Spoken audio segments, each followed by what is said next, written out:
iRacing.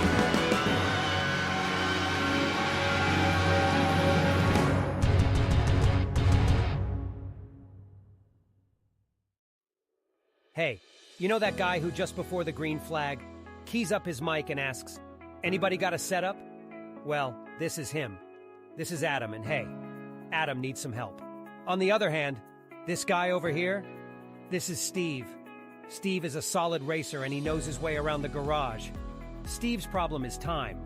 With a job and a family, he can't find enough time to build competitive setups and to race as often as he likes. But as luck would have it, Steve knows a secret. He lets the Majors Garage crew chiefs do the setup work so he can focus on the racing. At majorsgarage.com, Steve can get setups for over 60 cars on the iRacing service. So no matter what series he wants to jump into, he is covered. Somebody, anybody, really should tell Adam. See you at the garage.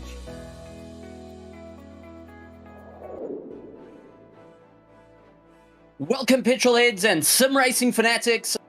Koenig joining me in the box today. We have got Nicholas Hilbrand, and we are tuned in for the Majors, round 7 of the Majors series in the European region, coming to you from the sun-soaked hills of California for the Grand Prix Sonoma. And we are unleashing the raw power of the Dallara IRO5 in this 3.5-kilometer circuit. And it's going to be a great one. On the director's booth is going to be Christian Deploy with cameras provided by Dougie Beard. But let's head down to our GSRC track walk here of Sonoma. Welcome to Sonoma Raceway, one of California's most famous road courses. It resides just north of San Francisco. It's been host to a wide variety of styles of racing, including sports cars, Indy cars, motorcycles, and even drag racing. But in recent decades, it's become most well known for holding one of NASCAR's rare road course weekends. For most tracks, this cornucopia would be a stretch, but considering the array of 5 different layouts to choose from, it's quite easy for the circuit to be adapted to any series needs. Most of the layouts clock in at around 2 to 2.5 miles in length and always feature an impressive amount of elevation change. This means many of the corners present the driver with a blind entry or apex. Some of these have a very distinct visual look, making them instantly recognizable. Corners such as the chute and the final hairpin feature street course-like walls surrounding the track, while the carousel is both picturesque and challenging. With few long straights, passing is often considered very difficult, but it rarely leaves races with a lack of action. Mistakes can be easy to make, offering opportunities for the brave. And it's not just the track itself which is tough. The pit entry's narrow path requires precise driving for those looking to make up time and leapfrog their competitors during stops. With more than 40 years of racing under its belt, Sonoma has become a staple for West Coast race fans. And what could be better than a glass of vino on a sunny hillside while the sound of engines echo around you? And joining me in the commentary box here at Sonoma, we have got Nicholas Hilbrand. Nicholas, welcome to the commentary box and welcome to California. Thank you very much. Always great to be in sunny California, with fantastic circuits, honestly, like Sonoma and Laguna Seca as well, vineyard country. So a lot of elevation on this circuit. And we're running, obviously, the very, very nice IndyCar layout, actually period correct as well. So we've got 2 left-handers through turn 1, pretty much a double apex, so to say, before we head into turn 2 over a crest. Then chicane, that is also counted as one corner as turn 3. Then 4 is back the way down the hill through the long 5 and 6 right and left-handers to the back straight, which is also a drag strip, by the way, fun fact, to turn 7, or well, 7A, depending on which track map you're consulting, through these squiggly bits at 8, down the back stretch into the very heartbreaking turn 9A chicane, and then turn 10 and 11A, which are there to bring us back to the front stretch. Absolutely an amazing circuit, I've got to say. But we are talking about round 7 of the Major Series. Championship is looking rather close all around. And let's take a look at the driver standings. We got Trevor Vorosky sitting with 933 points, and he is actually tied with Jasper Eriksson on 933. So a win here is crucial. Garen Batten sitting 56 points down. We got Daniel Thomas in 4th. Edward Shelley in 5th place, Oscar Fredrickson, Daniel Holmer, Wayne Hutchinson, along with Jeff Schumer and David Baker at the end of our 210. But this is also a team championship. Yes, indeed it is. And the team championship is looking a little bit more cleaned up. SimRace Sweden Esports is looking quite strong right now with 3,498 points, 310 points clear of Fusion Gold Euro. And they, in fact, are also about 63 points ahead of Dog Bear in third place. Fourth place comes Fusion Silver Euro, which is, partner team, but slightly different team name. 678 points behind the leaders. Then we have Composite Performance, Baby Metal, hashtag Not a Cold Racing. Wonderful team name there. In seventh place, we have Udox Daisy, then Connection Lost Racing, LDL Racing, and at the end, Fusion Bronze Euro. Absolutely incredible stuff. And I've got to say, here at Sonoma, we're in for an incredible treat. And also, with drivers having to push the limit of what they can do. It's going to be an interesting run for the championship. It's going to be an interesting race. It is round 7 of the major series. 80 laps to be done in true Grand Prix fashion in the Dallara IR05. Which is a stunning car to drive. Open setup, which means you can play around with what you got, and you do have a little bit of work to be done inside the cockpit while you're racing. And if you have one big off going down the countryside, you have one spare car to get in and carry on the rest of the race. But in that, well, you're going to be enjoying it from the sidelines and enjoying some great action here at Sonoma. But Nicholas, that being said, we're in for an absolute treat. And honestly, I think the pressure is on. Round 7 is tricky races to go and think about as we move on. But it's crucial to score points as we're getting so close to the end. And you can make up so many points here at Sonoma, considering the grid isn't as big as it has been earlier this year. Absolutely. I mean, we still have 24 cars here in the server right now, so it's looking quite nice. But around Sonoma especially, this is... you can see how steeply it goes up the hill there, over the crest, like slightly off camber, as we're following the 34 car of Edward Shelley around. Now up the hill again, through the chicane, over the crest again, and a lot of very big accidents happened here already in real life. Hard on the brakes, down the hill once again, through the long right-hander, second long right-hander, further down the hill, going over another crest, your stomach quickly going up and down in your body as you're going through the high G, long left-hander onto the drag strip, to the furthest point away from the start-finish straight that you have. And with these cars, it looks so simple right now because they have a lot of downforce. A lot of people criticize these cars for looking a bit too old for what they are, being 2005, 2008. These cars were in a long service in the IndyCar series, but honestly, I absolutely adore these things. They weigh around 700 kilos. They have around 650 horsepower at their disposal out of a wonderful naturally aspirated V8 engine, highly revving as well. And, ooh, as you can see there, with high power, with great power comes great responsibility, and yeah, it will swap on you quite quickly. Now, definitely, you got to be so careful on the drive and really making your way through. But that being said, Ross Banfield has been incredibly quick in his qualifying times and in practice time. So he's hoping to be further up through the field. But it is one of our championship leaders, Jasper Eriksson, leading out with a 1:15.3. He's got Ildis Patulkas busy chasing down. Now, I think we're in for an exciting one as the grid will get within half a second of one another into the top 5. But that being said, tires are going to be rather cold on this very tricky circuit.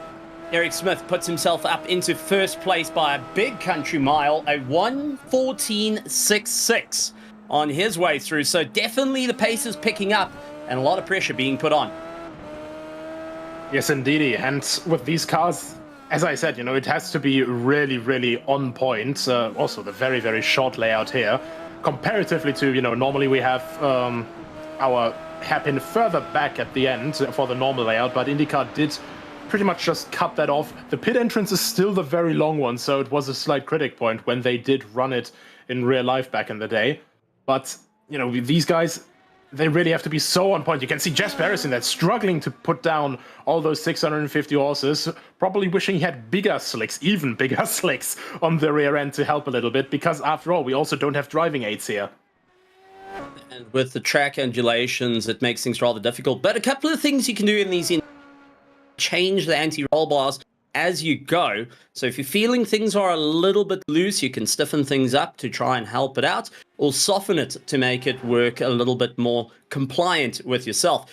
Trevor Vorosky, who is trying to make his way through the track and looking to put in some of the top times, needs to get a little bit closer to the likes of Ericsson running in third place, and he's really putting the hammer down, open the corner up for himself, and now is giving it an absolute true send, hoping to make it all work a little bit closer. Doesn't want to be at the back of the field and needs to really keep the power on. He needs to try and figure out how to get crucial points, and unfortunately, this is one of the problems with Sonoma. You put a wheel wrong, and it just pulls you to the wall like a magnet. Yeah, just a little bit too much power there. Even there, you're in the middle of the corner, you're putting a load on, you're putting on a lot of power still, because you always have a power to weight ratio of 1-to-1. Like, this is as close to a brutal open wheel car in the modern times as you get. Comparatively, like, F1 obviously has a lot more power nowadays than weight, but with these cars around here, it's so tricky, because you don't really have hybrid, you don't have turbos, anything kicking in. This is just as simple as it gets, power at demand. And these cars are still insanely twitchy, insanely aggressive, and around the ovals as well back in the day. You just really have to watch your throttle control. Can David Baker do it better than the man before him? And that is very conservative, but it keeps the rear tires a little bit cooler. I've got to say, I'm really enjoying going back to the old school Indy cars. They equip the halos on them, on the more of the speed windshield that's in front. Eric Smith, however, leads out the top of the field, with Banfield running in second place. Ericsson running in third, with Patulkas in fourth. Holmer holds fifth place, and a new name to the grid. We've got Rajesh, who's come in. He's lying in sixth place, and in practice, he was actually leading out the pack earlier on. So he's hoping to go and really stamp his name in towards the top, out from India, and having a lot of fun out there. But Jasper Ericsson, with a 1:15.3 to beat, he's trying everything he can, gets a little bit of a snap over, absolutely flooring it to the line, and got to a 1:15.223. Very well done to move forward. But with 7 minutes left of this qualifying, 42 seconds just to kind of get your eye in, it's really a difficult time out there for these drivers to go and move through the order. But that being said, it's going to be an absolutely wild time for many of these drivers to score the points, to move forward, to keep the concentration up for 80 laps around this highly technical circuit, with lots of camber changes, undulations, and also being nose to tail just by looking at the times. Yeah, that is the big difference, I think, as well, because you can see how huge the front and rear wing are basically still. And, these are a very, like, let's say, a classic open wheel car, with big front and rear wing, a decent diffuser, but not as much through there. Also, the barge boards on the sides, and the side pods also still, like, very old-fashioned compared to nowadays. You will have a lot of dirty air coming out of this. So going fast by yourself in this is already one impressive thing, which, Eric Smith has done very well indeed. But if you can do that in a pack as well, with Banfield, Rajesh, Ericsson, and the others breathing down his neck, having to stay completely without error, you can see how quickly you can spin up those rear tires, how quickly you can just lose a tenth or two. And if you then, panic, you see the other cars behind you getting even closer, you put the throttle down even more instead of lifting off of it, you can very quickly spin. And as you see there, Trevor Vavrosky, incredibly twitchy car, very stiff. So the ARB is also coming into that over the stint when the tires wear off. Putting all 650 horsepower down, and these 3.5 litre V8s definitely know how to deliver all of it. Unfortunately, your skill got to match. I've got to say, Rajesh, being his first time out, lying up in third place and really moving his way up through the order, going and getting some pace over our championship leader of Ericsson is going to be turning things a little bit on their head here. But Eric Smith has been on a phenomenal drive and constantly trying to improve every step of the way. I've got to say, well done for a driver that has not been in any top fives, has not won any races. Well, sitting first overall is no easy feat. Daniel J. Thomas running in fifth place at the moment and giving it everything he's got in the old Pennzoil shell colors. I mean, this is just iconic to see out on the circuit. And, well, hopefully the excitement and also the pace is relative to back in the day when you used to see these colors going and taking the top steps of the podium in the IndyCar series. I think, honestly, that's one of my favorite things about, driving these older cars, especially these Indy cars here. You had so many iconic liveries, Danica Patrick's GoDaddy livery. I think that pops into everyone's head at least once when they're reminiscing about the IR08 or IR05. It carried a couple of different names through its development stages.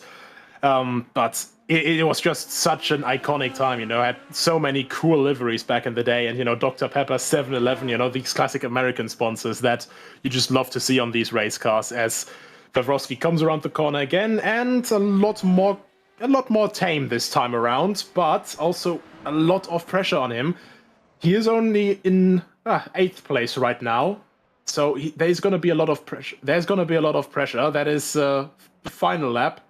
So Ericsson ahead of him, the man that is tied in points with him, 4 places ahead, so 2 rows ahead of him. And then in the middle of it, as you said, Eric Smith, no top 5s, no podiums or anything, just very comfortably on pole position at the moment, with half a second to Ryan Banfield. Absolutely incredible stuff. Michael Hogg going and battling as he's trying to put a time out on the board, lying in 22nd place. He did a 1:19.48 as his best lap time. He's hoping to be a little bit quicker in the last 3 minutes and 23 seconds left of this qualifying. And I've got to say, the baby metal is not a cult. It is a lifestyle. That is for certain. And Michael Hogg is going to be going and fighting it through. Also a driver that hasn't been in any of the top 5s, sitting on 611 points. He's trying to move up through the order. And a competitor, if you get to go side by side with, will give you enough room to challenge, but will make you work extremely hard. He's an iron fortress in trying to hold his positions, and the whole Baby Metal team know how to give it everything they got. That being said, lying in 20 seconds, not where you want to be, and is only 1 position higher than his championship position of being in 21st in the championship. Well, let's see if he's able to go and improve his time. Coming up towards the line, absolutely flat out. 121 as he came across the line. Unfortunately, no improvement there. This is his final lap to get it done and dusted. And the rear just going and losing our line. That's cost him a bit of time, but going to keep his foot absolutely in it the whole way through. Nicholas, this is rather impressive, just to go and forget about the mistakes and try and go and beat your 1:19.4. Yeah, I'd absolutely agree with that. I mean, it's always really difficult to find confidence around this circuit. And, even especially at the beginning of the lap, when you're coming over that crest, going off camber as well, the rear steps away from you a little bit. It's easy to lose confidence like that. But, if he puts in the same amount of energy that Baby Metal puts into their concerts, then, he shouldn't have a problem in the race at all. Well, I mean, Baby Metal has also gone and teamed up with quite a few different amazing musicians across various genres. But that being said, Michael Hogg, however, is looking to try and stand on the gas a little bit more. 119 to beat. Well, he's definitely a way quicker than what he was on his previous lap. And this time, I think he may have an option to beat it. Flat out, 17, 18. I think the loss of time came in. He got a 121.1. Unfortunately, I think it was over the top where he lost out that little bit of drive. And once again, that's what happens if you just have the understeer creeping in. You braked a little bit too late, over the top, invalidate your lap. But still, a great effort on his part, and not an easy car and an easy circuit to tame. Yeah, yes, indeed. Quite unlucky, indeed. just not being able to quite get the lap together. But, we have, I think, one more person left with another lap. So, we just got news that they're not taking their final lap. They're just going to be waiting it out and instead focusing the mindset on before the race, getting yourself calmed down. I mean, with these cars, if I'm not incorrect, then it should be a rolling start, which, for some people, a lot more relaxed than a standing start. For me personally, because you have to focus so much on the guy that's right in front of you. You have to be right on it. For me, it's a little bit more stressful, honestly. I think it's going to be an interesting one, and the stress is going to kick in over 80 laps as cars will be starting to get to the grid for their race. Round 7 of the Majors Series, and this time at Sonoma, it is all gung-ho battles to fight it out to the line. And Eric Smith, for the first time, is going to be leading front row, along with Ross Banfield. Akesh Rajesh in 3rd place. Jesper Eriksson sitting in 4th, along with Daniel J. Thomas. Uldis Patulkas in 6th. Cameron Brown, Trevor Vorosky, along with Daniel Holmer and David Baker sitting in that 10th spot. Then in row 6th, Edward Shelley is joined by Jeff Schmeier. Row 7, we have Oscar Fredriksson and Hakan Shed. Then we have Gary Thomas and Sebastian Jackson in row 8, Tom Guest and Joshua Hampton in row 9, and Wayne Hutchinson is joined by Timothy Klaas to close out the 10th row.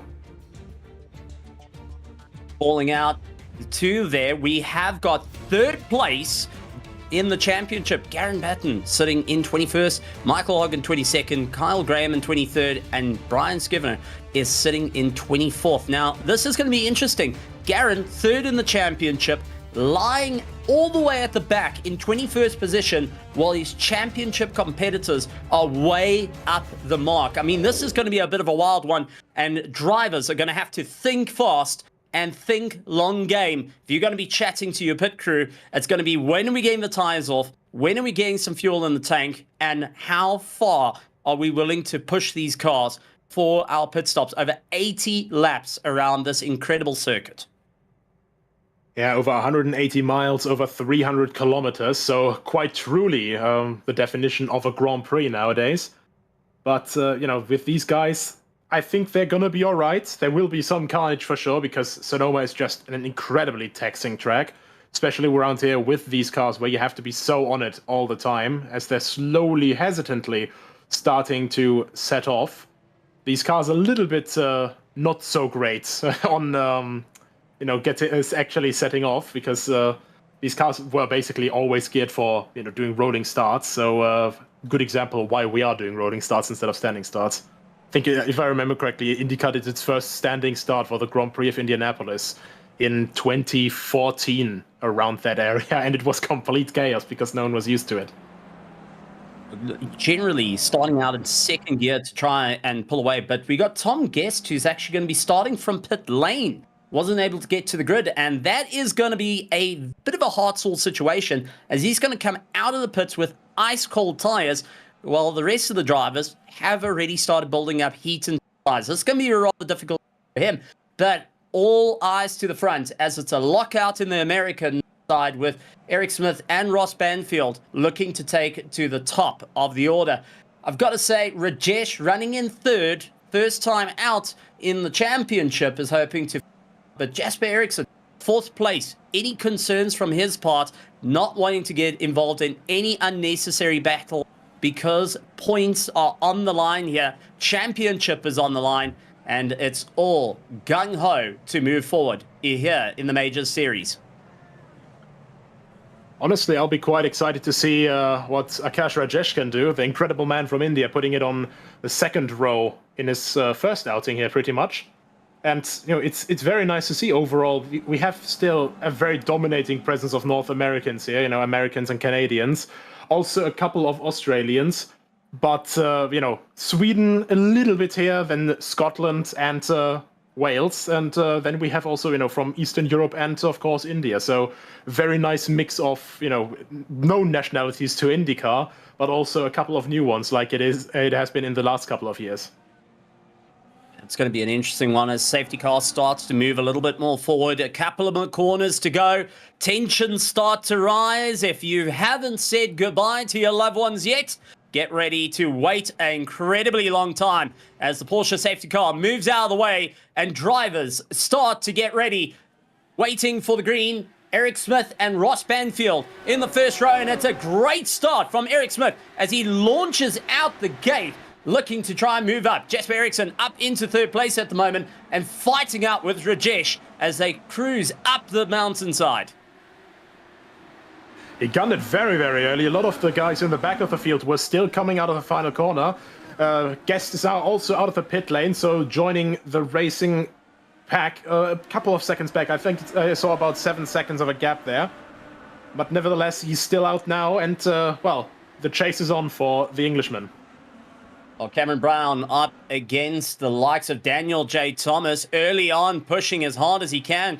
And we've got Rajesh, who is on a constant fight as well. But take a look, Cameron Brown looks to try break a little bit later. A little bit of a lockup coming in. Daniel Thomas able to move back up in the order. Cameron now needs to try and figure out where can he get the power down, where can he move forward, and how far is he willing to go. Early attacks mean that you're taking a little bit more life out of these tires. You're trying to figure it out, and you're also putting an unnecessary heat cycle through. You got to remember, it's 80 laps. It's Grand Prix length for these drivers having to move up through the order. And honestly, it's going to be a great attack. And you've got the likes of Trevor Vorosky, who has now gone into contention. He is trying to move up against Aldis Patulkas. These two have fought it out throughout the season, and now it's come to Sonoma.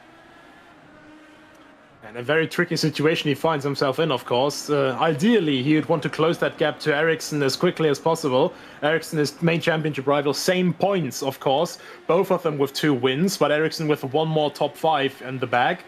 And right now, 5 places ahead of him, because Ericsson was already able to make his way up past Rajesh.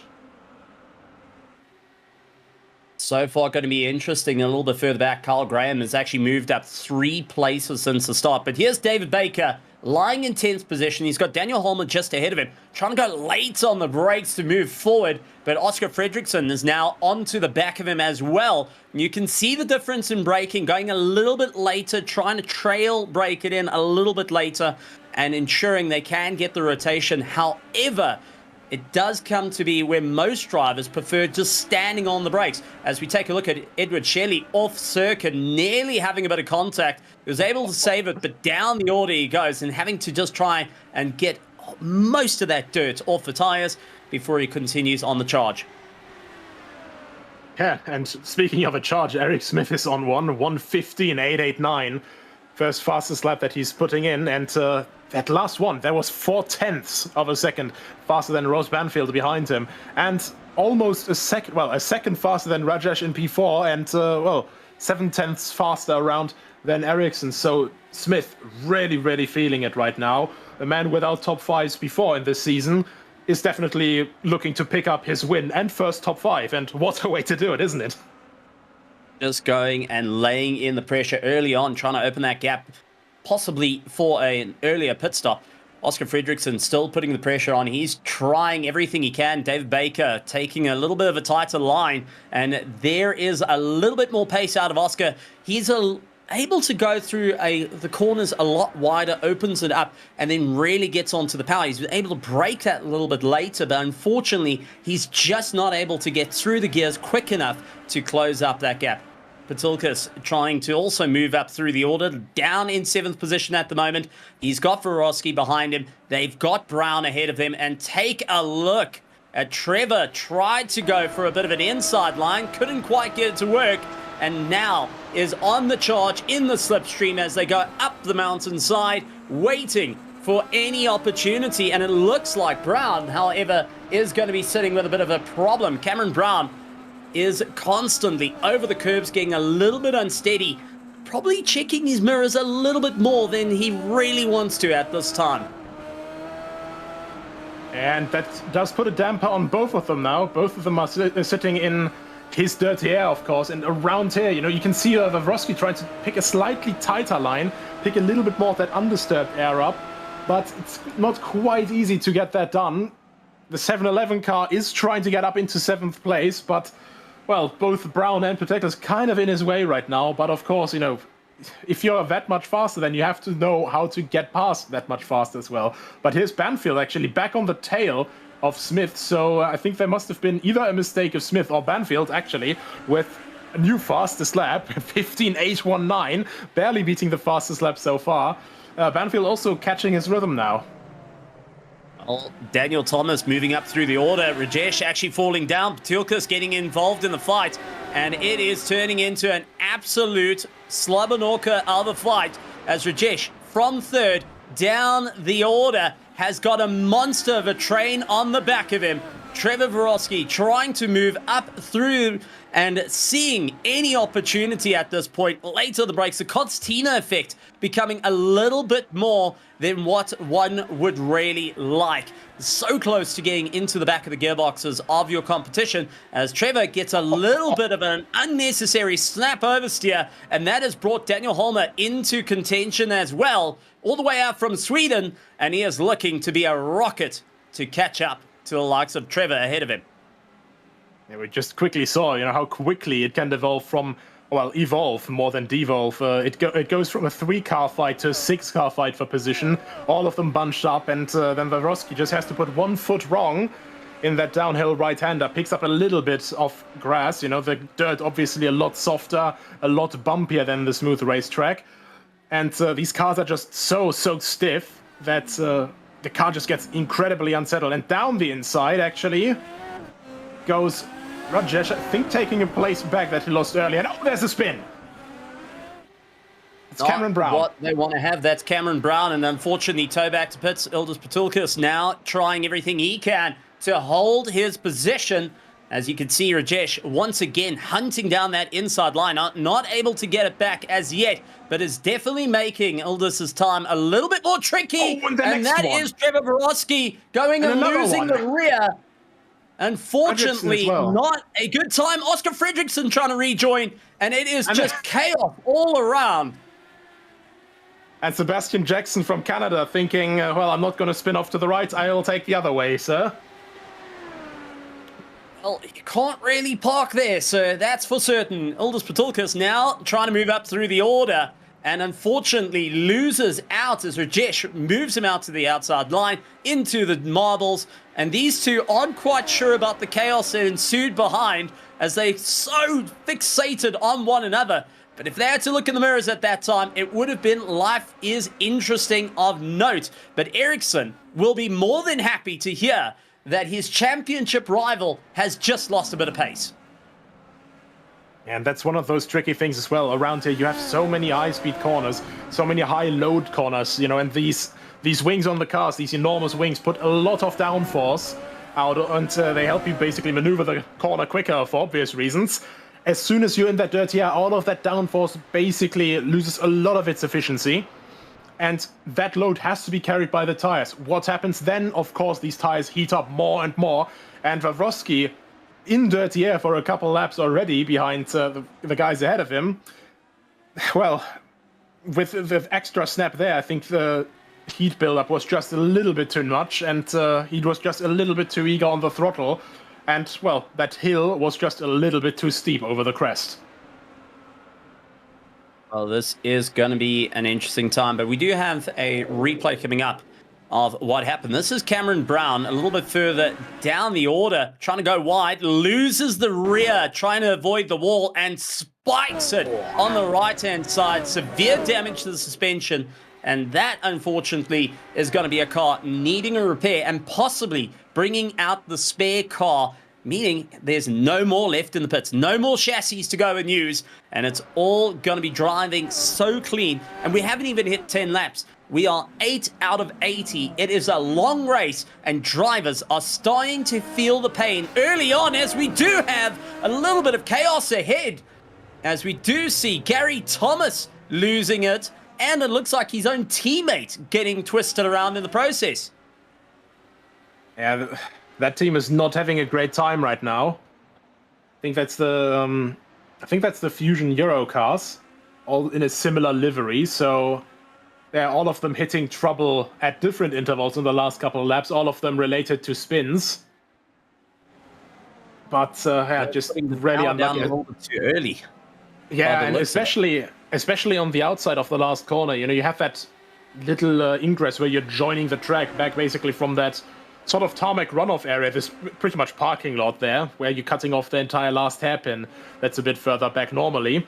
There seems to be a bit of a bump there, so we saw it with Cameron Brown, he basically hit that, tried to steer away from the wall for obvious reasons, started to put the power down, and when he was already past the main acceleration stage, or it's just a little bit dirty on the outside there, not as much rubber put down, the rear tires basically go, nope, this is outside of my operating window, this is outside of my grip window, I'm going to slip now, and you're gonna slip with me, like a banana peel. It is going to be exciting, and we're going to share the experience. Eric Smith down into third place, started out in first, has been passed by Jasper Eriksson up into second, but now can just sit and wait. And this is where I've got to ask, Nicholas. The race has been going on. You got 80 laps. You got to try and keep these tires alive. It is extremely hot out there. What is going to be the game plan? Is it going to be to hold back a little bit, focus on saving a bit of fuel, maybe being in the slipstream, lifting off a little bit to just let the car ahead of you pull yourself along, and maybe eke out that extra lap that might not be necessary now, but possibly when you're getting closer towards the end of the race, towards that 80 lap mark? One quite common strategy, as we have a quick replay of Wawrowski as well, of his spin. Yeah, look at that. He's trying to keep the line a bit tighter, maybe looking for a move into the next corner, but yeah, all of a sudden there's the next car spinning as well. And if we see it correctly, there was the Code Brown moment for the oncoming cars there, and we just miss the third car spinning off to the left side to make it a little bit more perfectly balanced, as all things should be. But as you were alluding to, you have different strategies that you're tackling here. So with some guys, you have to, I'd say in this, since it's such a quick one, and there's the next one going around, that's Eric Smith.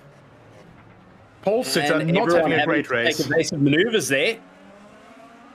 Not quite ideal for Eric Smith, and tumbles down the order into 5th place. 4 positions down from where he started, and he has got Uldis Patulkas now onto the back of him as well. The 666 looking to give him a bit of a rough time, but Eric having a nightmare effort. Absolutely. And I mean, I'd say in these conditions right now, so especially when you're having a situation like this, anything of conservation is pretty much out of the window. You had your mistake. The only other way you're just going to close that gap again is with raw pace, because you can't rely on safety cars around here. And so you're just going to be attacking. You're going to try and nurse your tires back into a lower temperature window and then start attacking again. Fuel consumption is not really a concern then. You're basically just looking that, maybe you can make it a 2-stop instead of a 3-stop or something while still pushing. But otherwise, as soon as you hit trouble like that, you lose 10, 15 seconds, maybe 20 seconds in the worst case scenario with one of those spins.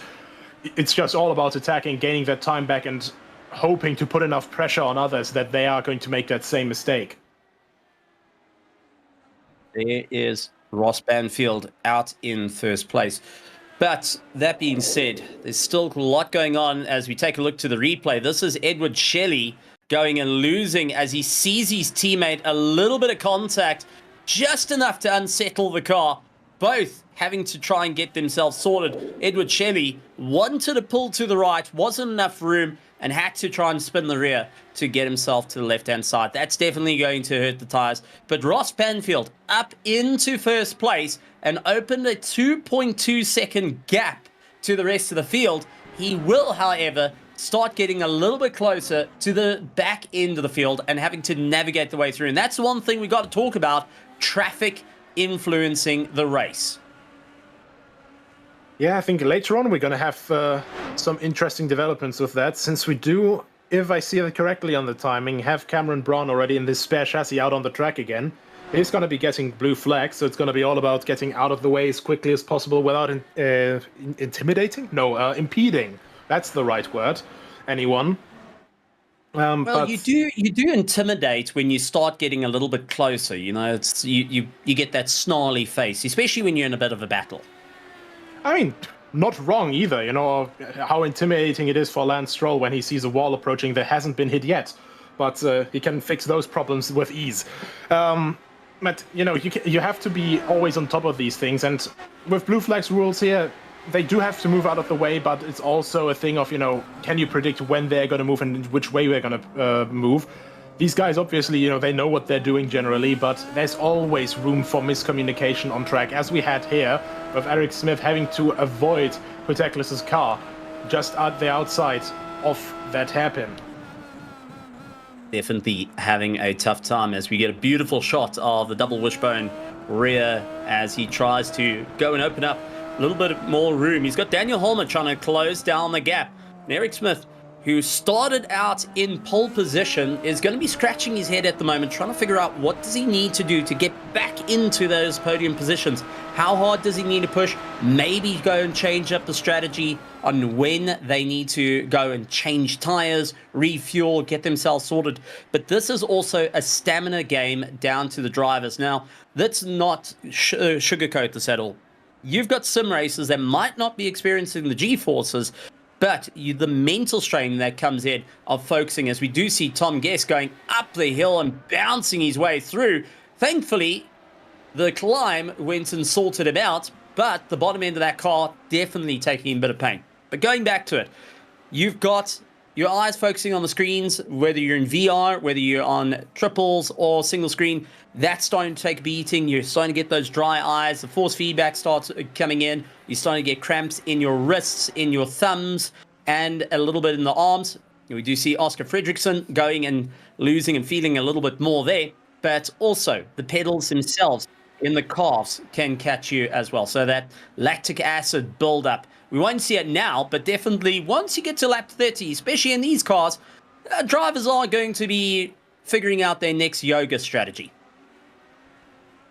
As you said, you know, the main, and, you know, what I have from experience as well, from, you know, both real-world racing experience and, that is another spin for Oscar Fredriksson. That's, you know, since his first spin that we saw a couple laps ago, there's been quite a few of those.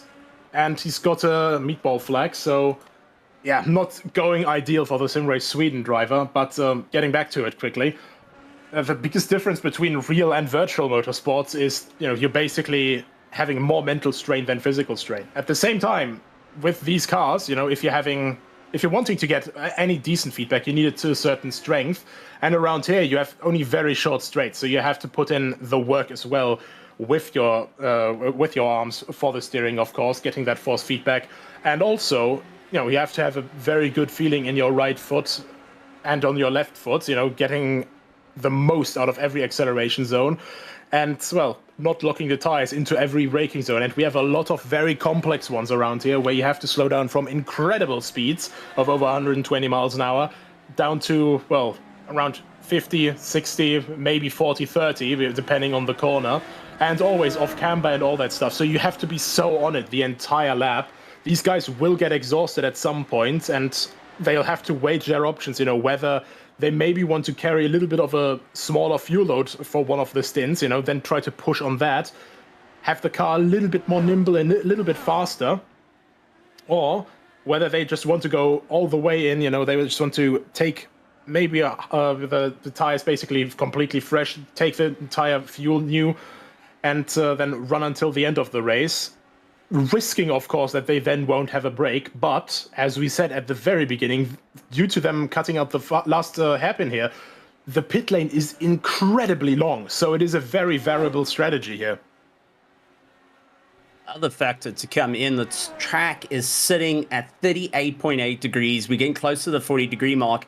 And for any driver, that is an absolute nightmare to deal with, trying to modulate your tire temperatures to ensure that you're not going and cooking it, especially with the spins that goes on. But let's get to the championship at hand here, because we got Jesper Eriksson sitting in second place. This is extremely good points for him in the running order, considering the likes of Vorosky, who's all the way down in 8th position, is going to be losing out. But that being said, a Kesh Rajesh with the fastest lap time of the race, and that takes it away from Smith. It's absolutely incredible on his part, lying in 4th place, and Smith is lying in 5th place. Now, these two have been trading blows in times. They might not be towards the front as yet, but most certainly is going to be interesting to see how they battle one another, because there they are on the circuit, staring nose to tail at the moment,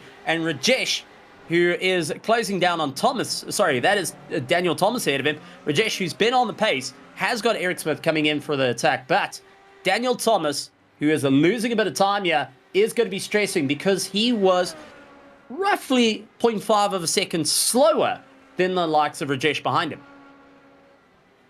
Yeah, and this is one of those tricky things, the ebb and the flow around these circuits. You lose the rear end, like as we've seen so many times already this race. You lose it, and you're basically questioning yourself completely. How much can I actually still push? I overcooked it here. You lose so much confidence in the car, as we have, not quite as much confidence as I thought for a moment there, but the 17 looking down the inside and actually making the move after all, forcing the other car into the mistake. Wonderfully done, as Rajesh gets another fastest lap of the race so far.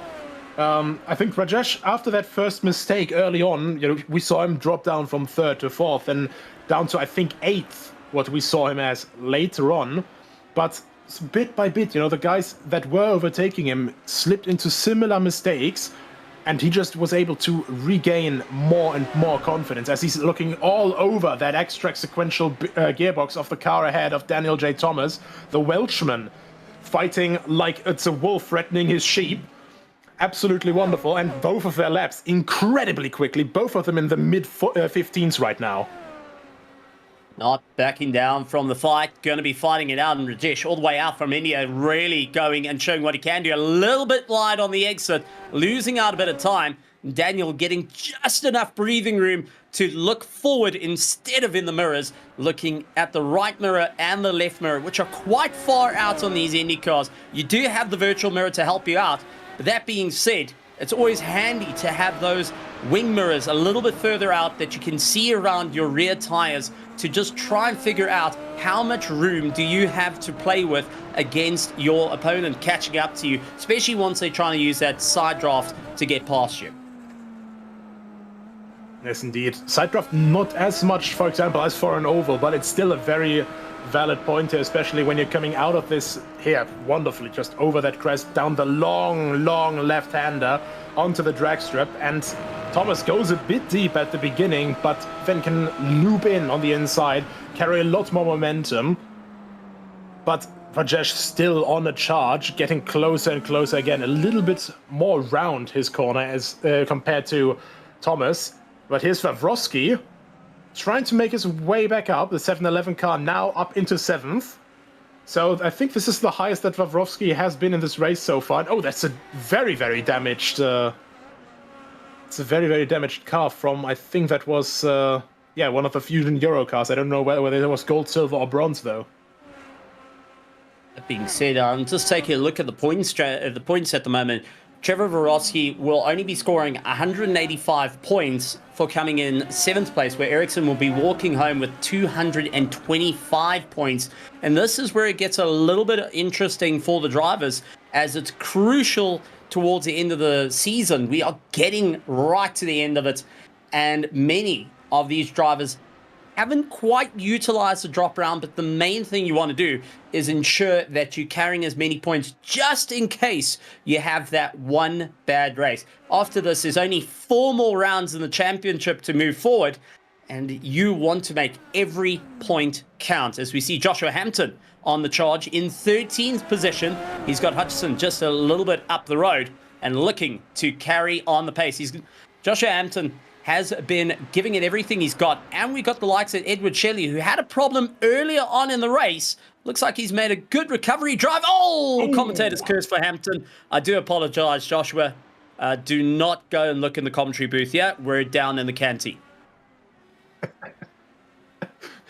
We put some very lifelike decoys up in the commentary booth, just in case some of the drivers want to have a word later for that. And Rajesh actually also having a moment, just as we went off camera from him, and Eric Smith making a little bit of his way back up to 4th place now. We have a quick replay here. And oh, yeah, that's at the very back of the circuit, end of the drag strip, and just goes a bit too wide. Maybe the ARB is a little bit too hard. You can see how the car is bouncing in the middle of the corner on the entrance there, and that bounce just isn't calming down. The rear tire is just struggling to grip up at all. And yeah, round goes the carousel, and unfortunately, the conductor hasn't found the stop button for Rajesh yet. That's always a nightmare case, come to think about it. It's one I don't want to ever relive. But that being said, a couple of things you can actually do with the car. Change ARBs inside the car, but you can also go and, when you pit, do a little bit of work on the aero. Maybe just put the wings in a little bit more, try and get a little bit more front and rear aero to help you out, as we do have multiple battles out on the circuit. But going back, Trevor Borowski is in a bit of a nightmare case as he tries to move forward, but he doesn't have to worry about 3rd place in the championship. That's a little bit down. Garen Batten is only down in 18th position at the moment and not gaining much time, and is quite off the mark by roughly 3 seconds, sitting in the 118s versus the 115s, 116s that are being run. Eric Smith takes the fastest lap of the race, down in 4th place, but Trevor hunting down. He is really trying to figure out what he can do against Patulkas and not having an easy time here. Really trying to figure out what he can do, and great drive at the top of the hill. Ildis had nowhere to go and contend with it, and take a look at Trevor. Gains a position, forces Ildis out wide, and what a drive. Where did Trevor figure out the acceleration out of this car? Because that was mental. What a move. He set that up for like 3 or 4 corners almost. Had a bit of a look down T2, then through turn 3 and turn 3A. Just basically held back a little bit. Just let Pateklis go deep a little bit. Came with an incredible slingshot over that crest and then into turn 4. What a move. Yeah, I tip my hat to you, Trevor Borowski. That was beautiful. That was just magnificent. You know what? You couldn't go and script it any better on the gain. But there is a big gain in points as well, and it's crucial. He needs to start moving a little bit closer. Considering he's tied in the points currently, he needs to make it work. But let's take a look at this once again as an amazing attack. Look towards the inside into turn 1. Couldn't make it work. Goes out wide, looks for the undercut. There was no room on the apex. Waited, looked to the outside, looked to the inside. No room to go. Waited a little bit more and just saw an opportunity. Floored it at Ildis. Forced him out wide, right to the curb. Ildis having to just tighten up the corner. A little bit of wheel rub there and on the way through. I mean, just backing off a little bit is something that many drivers don't understand, but it comes from experience. To just tap off a little bit will give yourself the room to absolutely pin it, to go for that Hail Mary maneuver to get it done. It will either work or you're going to visit the end of the circuit, and you've just got to trust the grip in the car and relying purely on the mechanical grip to make it work. And he has gained a serious amount of time, but that being said, has got a bit of traffic to contend with as he's right behind Graham, who will open up the corner, allow him on the inside. Quick overtake, well done to the likes of Graham. Kyle Graham down in 19th position, giving a little bit of room there. But Eric Smith firing in with the 115.4 and still going as hard as he can. Yes, a lot of people are catching their rhythm again. Eric Smith back with absolutely phenomenal pace right now. So 3.5 seconds left to be closed in to Daniel J. Thomas. But again, like about Wawrowski's moves just now, you said like into turn 2, he couldn't quite make it work. I think that was basically the intention. He wasn't looking down the inside for turn 1 and that kink after to make it work. He was just making sure that the tacklers would know exactly, I'm here. I'm here, I'm not here to play. And in that moment, you know, you can see the car on the inside. One of your eyes is, you know, at least peripherally, focusing onto that car on your inside. You're trying to basically then keep that, leave that gap open, you know, not get spun off, not have contact here. So he goes in a bit, you know, more tight into the second corner, loses momentum, And then Wawrowski comes again, looks for the one side, looks for the other side, and constantly keeps Protectless's eyes in the mirror. And because he's focusing on behind him, he misses his braking point. And that is the person missing the track next door. But basically all of that just to set up that move. Basically making him miss the braking point for the turn 3A chicane. Goes a bit deep, loses the momentum, and then he knew, okay, I can put the power down, I'm coming over the crest. This is where I had my downfall earlier, here's where I rise back up. Absolutely. Now, I'm taking a look, I don't see Ross Banfield in the championship. And that means that at the moment, Jesper Eriksson will be getting full points for the run, because if Ross hasn't got the Euro pass and he's just in for the free race, he's going to take the win, but not going to take away the points. And this is going to help Eriksson hugely to gain 250 and a country mile against the likes of Trevor Wawrowski, who's still trying to cut his way through some of the drivers that do go and score in the championship. And with only 4 rounds left after this, it is crucial to make it work. Yes, indeedy. And, even though there's this 2.6 second gap, Eriksson, he will not care about it right now. He's basically he's gonna be as relaxed as he can be. Also, thanks to Joe Oman for shouting that out in the YouTube chat.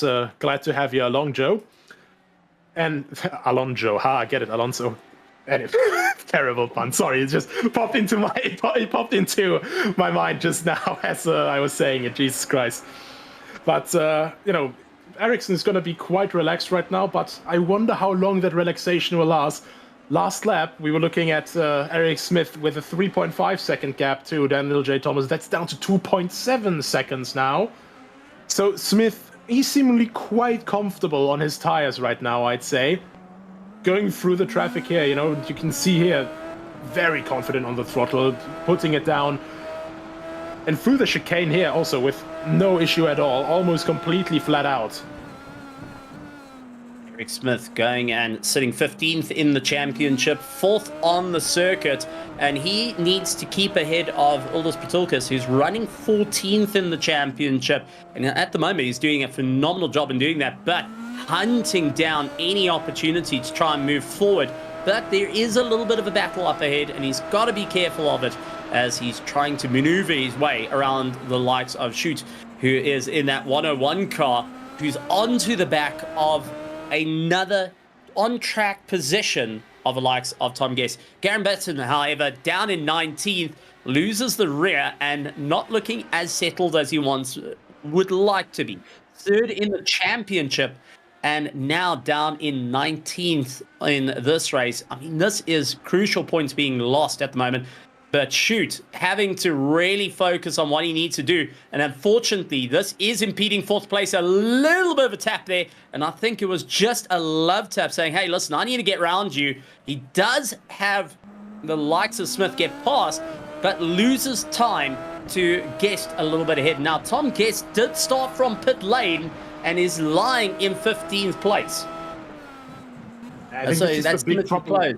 That's in 16th. Who misses? That's Timothy Close that's actually gone off and rejoins.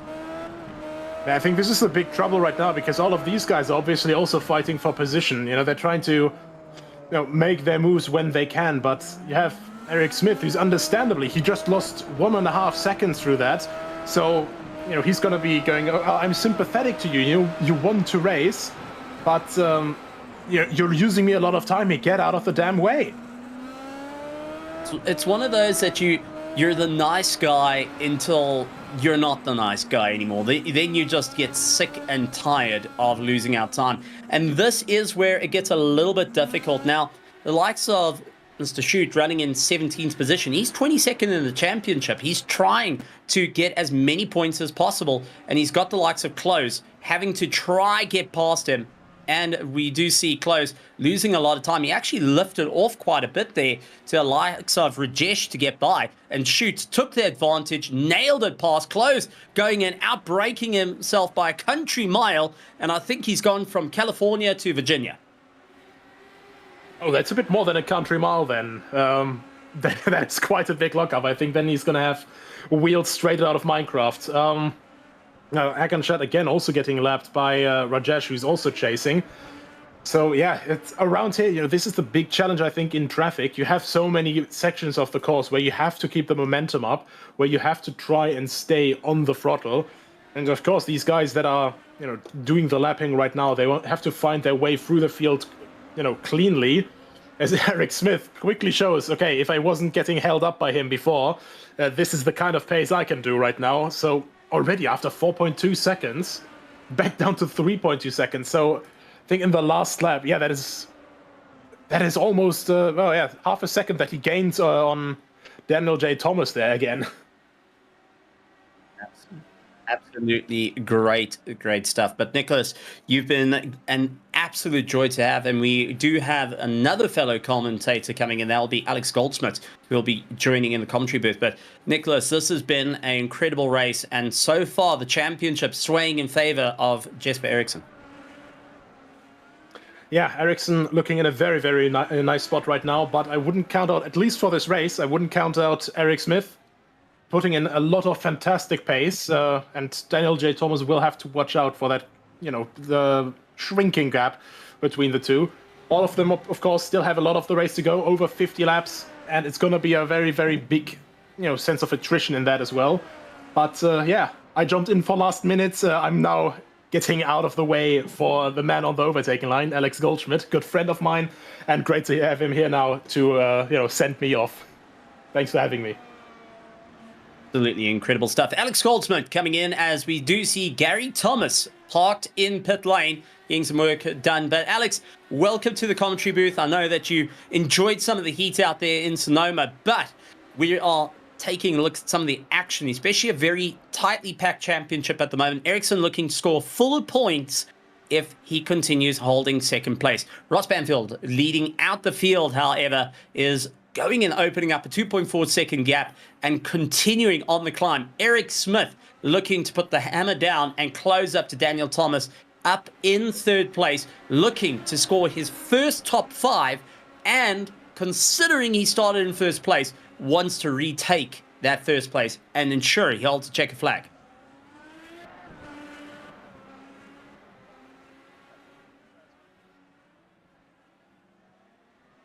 As we looking to get Alex come and have a chat to us.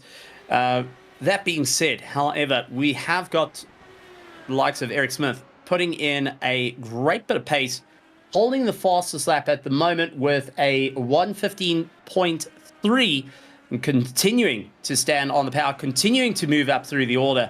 But for how long is the question? How long can he keep up his pace before the tires start falling off a cliff? That is going to be the big part.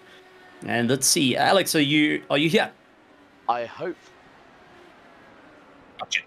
Ride my microphone settings, so apologies for that technical snafu, so to speak. But good afternoon, Stephen. Big thanks to Nico Hillebrand for stepping in lastminute.com. But yeah, it is looking rather exciting. As you said, Eric Smith in 4th place in the 5:56 is the fastest driver out there in terms of the best lap, 1:15.331. But it is going to be a case of, we've still got 50 laps to run here, Stephen. And it's about conservation. It's about mechanical sympathy. It's about hitting your marks. And at this point, there can be no stone left unturned. Got to push as hard as you can, as far as you can go. And I've got to say, so far, despite all the spins, a little bit of knock here and there, we have seen a lot of drivers still carry on. No retirements at the moment. But interesting to see Ericsson, Thomas, and Smith into the pit lane, and the likes of Rajesh getting into the pit lane. Ross Banfield, David Baker still continue to put laps in, and David Baker puts himself up into second place. Trevor Vorosky, however, now needs to capitalize on this moment. Is he going to go for the overcut, or is he going to go for the undercut on his championship rival? Daniel Holmer moves up into third place, and now Ericsson, coming out of the pits, will hold fourth place. So despite all that, Trevor was just a bit too far back to be able to make a move. He's got the likes of Uldis Patulkas to get by and not having an easy time. Uldis, as we know, is a fortress to get past and will hold the position as long as he would like. It is incredible to see the driver that can take an Indy car and make it as wide as a 18-wheeler truck. That's exactly what the Latvians doing right now. I mean, they do know how to get their elbows out, so to speak, in Eastern Europe. But Vavrovsky is not giving up the fight. He's got the bit firmly between the teeth in the number 10 car. You can see as they go up the hill, Vavrovsky's looking left, looking right. But at the moment, oh, Puteklis goes off. That was uncharacteristic from the 666. And that just gave, literally, Vavrovsky a get-out-of-jail-free card. He didn't have to push his way past. Puteklis pushed his own way off the circuit. Very odd moment indeed. And Puteklis now having to make up a bit of time, lying in 9th position. But let's take a look at the replay as we got Jeff Schreimer, who late on the brakes. Oh my heavens! There is death and nearly missed the torpedo. Unfortunately, did catch one of the Fusion cars and will put a little bit of damage on the car as well. But it was so close. It could have been a near miss if only he held his breath in a little bit more. Yeah, he could have been up and over the back of the car. I still remember, I think it was an incident, it was an IndyCar, it was a street circuit. Not too sure if it might have been Sonoma, but someone went flying over the top of somebody else, and it was quite a harrowing incident. But, you know, seeing that replay there, there's possibly damage to the left front, maybe suspension. Oh, Puteklis is off again and into the barriers. Front wing, left wheel off the wagon.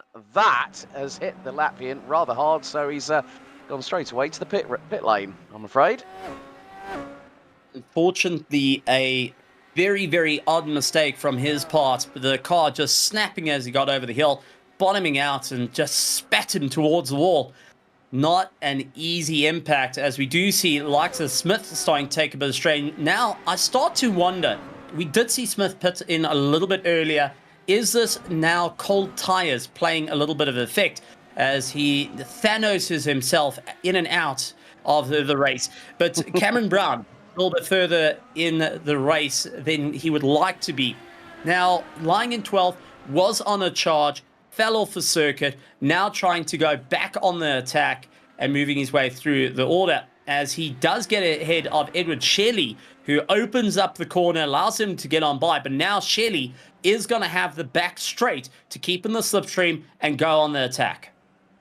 Yeah, that's definitely the case. I mean, sometimes at this stage, we're nearly at half time here. We're on lap 33 out of 80. It's a long race here at Sonoma Raceway, and you know you've got to deal with you've got to deal with everything happening as Wayne Hutchinson. Oh, that's a second and a half actually round the outside to what we've just seen, and it's going to be 3 wide into the right-hand hairpin coming up. Joshua Hampton to the outside, and this is very, very close between. I think that's not Kyle. That's not Kyle Graham with them. No, that would have been Rajesh that actually went and made it 3 wide, and he's lying in 5th place at the moment, waiting for the right royal send to make it work, and got into the middle of this battle. Thankfully, cleared the battle, but I've got to say, a bit of a heart and mouth moment for both Wayne and the likes of Joshua Hampton, who had a little bit of a moment of, are we all going to make it, or who's going to actually lift at this point? Yeah, it's just like who's gonna go all guns blazing in and hope that it does work out. But Wayne's losing a little bit of time now to Josh, but he's going to start catching it up even through the inclines, the descents down here at Sonoma Raceway. It matches the local topography here at Sears Point in California, but you know, this is a track that is very much old school. Yes, the barriers might be a bit far away, but those sandy drifts that you got on the left and the right-hand side of the circuit, you cannot, if you get magnetized into them, as Hutchinson's going to try and do something special here. He's got the slipstream on Joshua Hampton into the hairpin, where we just saw them with Akash Rajesh just going 3 wide just a lap ago. And, yeah, Puteklis is now back on the circuit after spending nearly 2 minutes and 21 seconds in pit lane after losing the front wing, the nose cone being turned upwards, and the left wheel hanging on by the drive shaft, effectively, or the steering rack. This was pre-wheel tethered days back in 2008 when these Delaras were back out and racing as hard as they can. And I've got to say, interesting times for our drivers, but we haven't even hit the halfway mark as yet, and we're starting to see the wear and tear of the race starting to affect the drivers, starting to affect the cars, and also how far are you willing to go? The track is just getting hotter and hotter here at Sonoma, and I've honestly got to say, it's going to be a bit of a wild one for all the compares to deal with. It's 38 degrees out there. It is clear. The temperature in terms of just standing around waiting is 20 degrees, but the track at 38 is making life rather difficult for these drivers. I definitely agree there, Stephen. I mean, the main reason being is that you've got to look at the tyre conservation. Now, a pit stop that we've seen a lot of cycles of those pit stops go through where it's anywhere between 10 to 12 seconds. So if that track temperature gets north of 40 degrees, then it might be a little bit of a case of conservation, as we see picture in picture. That is Cameron Brown versus Håkan Schott from Sweden in the number 101. They are battling over the final position in the top 10. Now, Cameron Brown at the moment currently sitting 20th in the standings for the Euro Majors standings for 2025 on 612 points. 4 starts, no wins, no top 5s. But this could help him a little bit in terms of his score. But it just depends on whether he can keep the Swede behind him.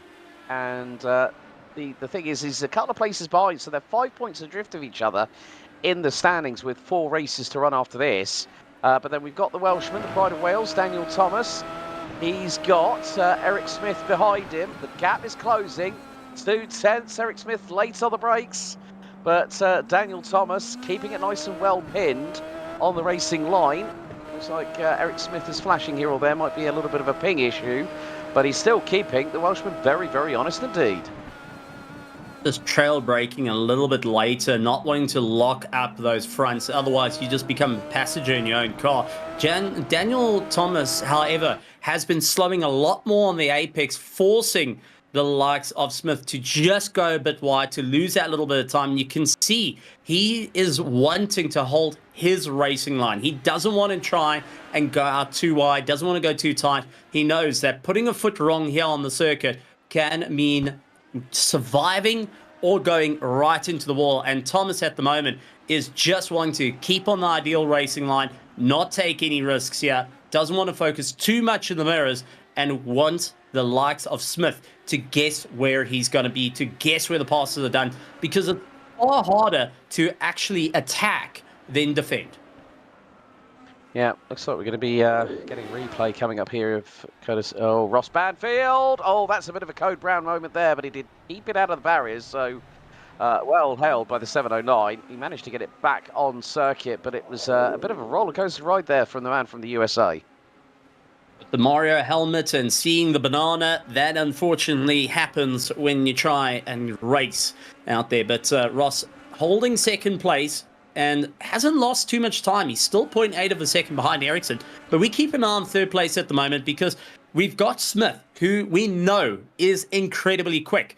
And we know Thomas can defend his position. You could see Smith once again takes a lot of a tighter line through the final corner and just can't get the drive needed to try and get past Daniel Thomas, who is holding that third place, holding his ideal racing line, forcing Smith to slow down a lot more on the apexes, forcing him to drop out of the ideal rev range of these cars and just knocking him off cam, ensuring he can hold that third place for a little bit longer. And at the same time, this is just putting more and more strain on Smith's car. But far as I'm aware, Thomas has, Thomas hasn't done a pit stop, but he has actually done a pit stop earlier on, and it was at the exact same time as Eric Smith during the course of this race. Yeah, I mean, the thing is that there's always that two sides of one particular coin, which I call is the sign of urgency or the sign of desperation. And at the moment that Eric Smith is actually just trying to keep his patience checked up as Ross Banfield makes his way through some backmarker traffic. But yeah, it's about how much pressure Eric Smith can put on Daniel Thomas. Now, Thomas is soaking it up like a sponge at the minute, but it's just a case of, does Eric Smith want to make it an urgent pass or a desperate pass? If he goes desperate, here at Sonoma, you make one wrong move, trying to tee up that overtake, and if it goes horribly wrong, it could spell curtains, not just for you, but the person you're battling with. So I think Smith is just biding his time. Maybe if he can get a slightly quicker pit stop at the next phase, which, I mean, if they're running 30 laps, which is when they both pitted, Ross Banfield pitted on lap 31, Trevor Vavrovsky pitted on lap 27, so everyone in the top 5 pitted just past the 30 lap mark. Just having a look down the order here, Stephen, and I think the only person, I haven't really seen anyone go past 31 laps on a traditional stop, so we're probably looking at around about lap 58 to maybe 62 as a crossover point for when they do decide, but that track temperature is still hovering at about 38.3 degrees Celsius.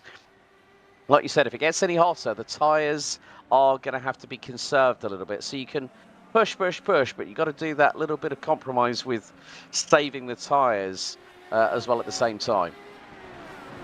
The abuse comes in of note as we do see Smith once again piling the pressure on, trying to figure out how can he get past. Now, we do see Ross Banfield in second place. He will get the second place checkered flag, but will not be scoring any points. Ericsson, however, will be maximizing points and seeing first place if he stays where he is right now.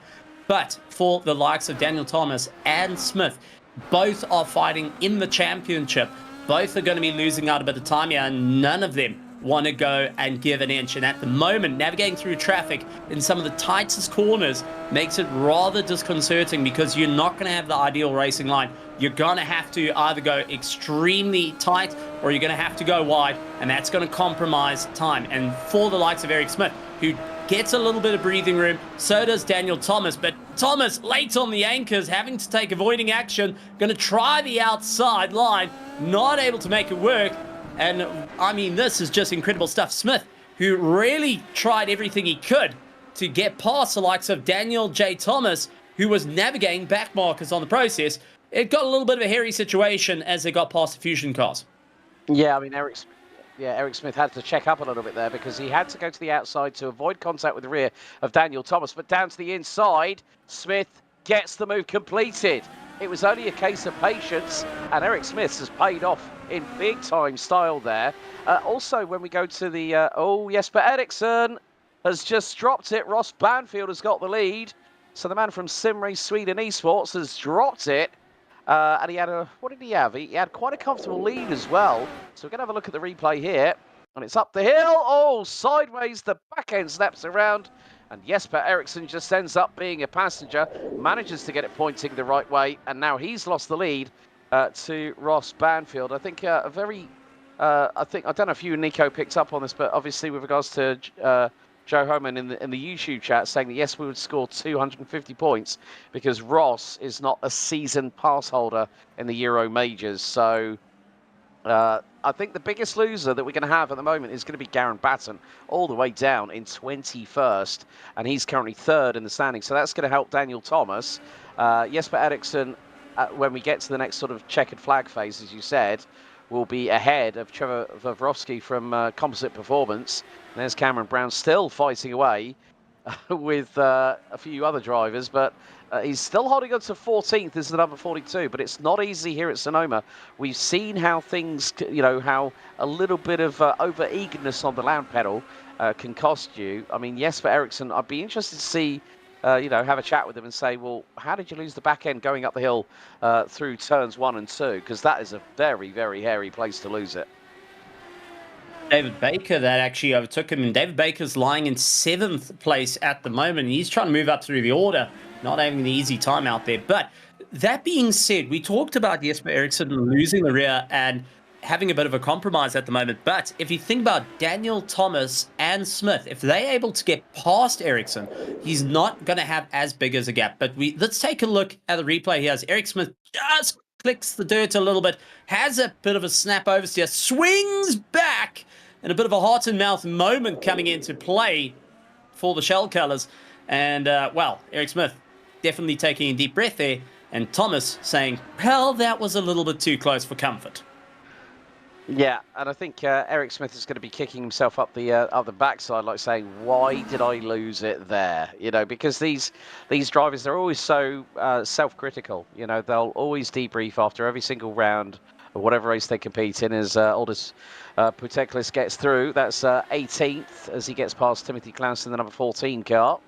So Puteklis, the Latvian, starting to move back up the order. The Fusion Gold Euro driver currently 14th in the standings on 652 points, a point behind Ray Partridge for Dogbear Bites. But yeah, I think it's just a case of, can Puteklis close up as much as he can? I mean, obviously he was running 8th, or he was running 9th before he had that massive moment and then smacked the barrier, which is where he's just gone past.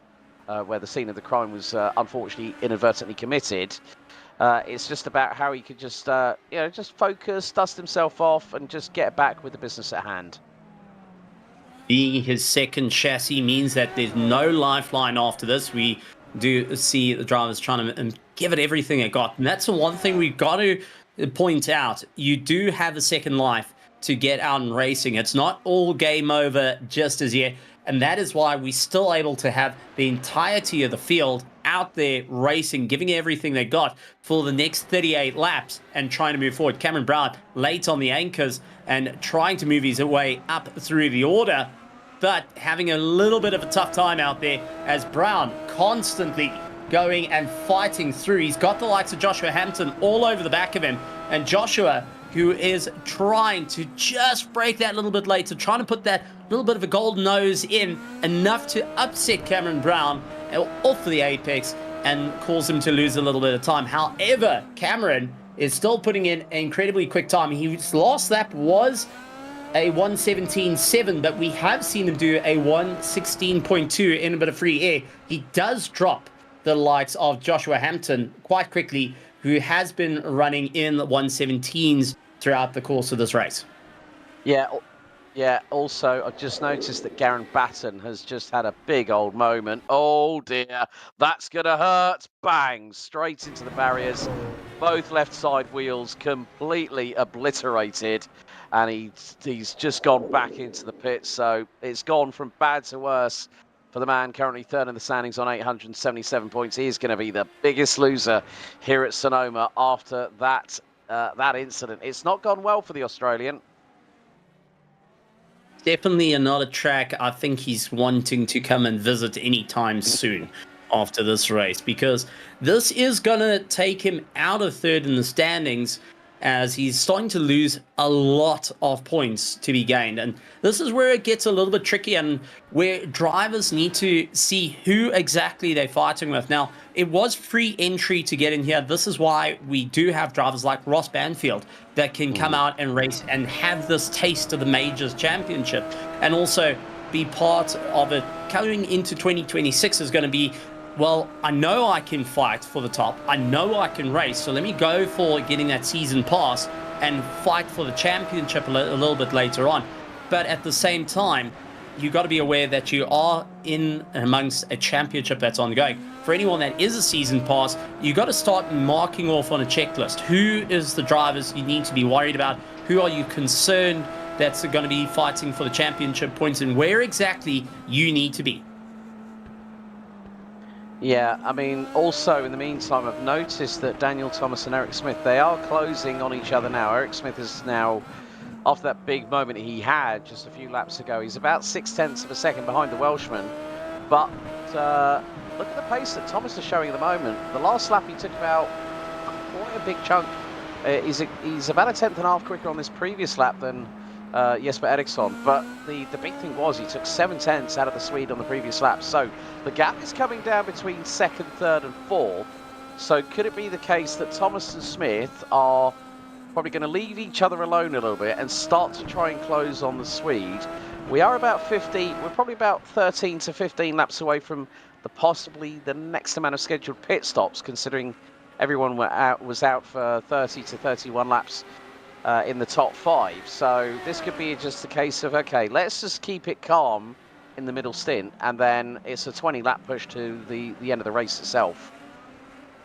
Going and turning the last end of this race into a full-on sprint race. And this is a tactic we've seen before in the Zodiac series. We've seen it in Formula One. We've seen it in IndyCar, where it's just that last end push. You save a little bit of time in the beginning, pit a little bit earlier and then just give it everything that you got towards the end. It's something that has worked in the past previously and has worked in the past here in the Major Series. We saw this exactly happening in round 6 around the bar.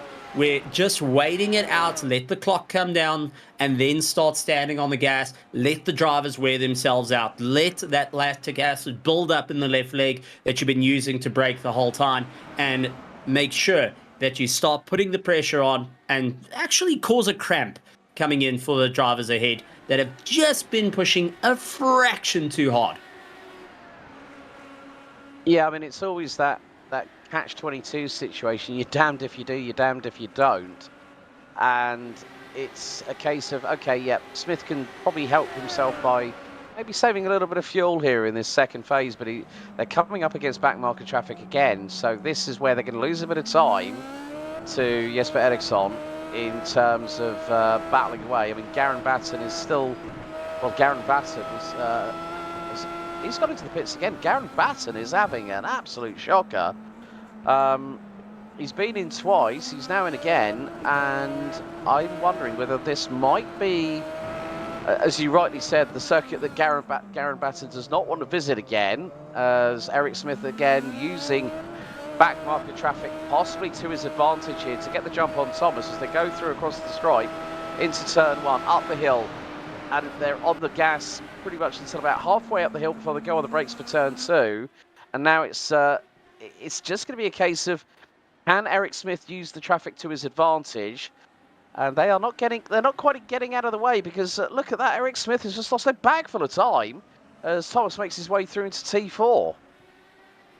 Well, Daniel Thomas is going to be breathing a sigh of fresh air as we do take a look at Ildis Patulkas. He's still on the climb up into 16th position at the moment. But so far, I've got to say, if you talk about drivers that have had some bad time out there, Michael Hogg, the baby metal car that we saw fall off a little bit earlier, unfortunately has been through the pits 4 times thus far. And that is rivaled by the likes of Garen, who is 3 times through the pits. I mean, this is a nightmare situation for most of the drivers. Edward Shelley, who we saw go and have a mistake early on in the race, is still trying to make his climb back through the order. He's down in 11th place, fighting for that 10th spot. And this is one thing, to score a top 10 here in the Major Series is a big, big thing you want to go for. It's a major accomplishment to fight it out and say, I got that top 10. It's a confidence boost throughout the championship. It might not be the podium, but you know you've scored enough points to move yourself within the top 10, heading towards the top 5 as the season progresses. Yeah, I think, like you said, Stephen, it is a confidence boost, but it also... it can be quite humbling for the drivers as well, because it then reinforces the amount of effort that they put in to prepare for these kind of races, because there'll be a lot of discussion between the teams and the drivers on, okay, what strats do you want to use? What's the setup? So there's a lot of factors and a lot of work that goes on behind the scenes. There's a lot of preparation for all the regions.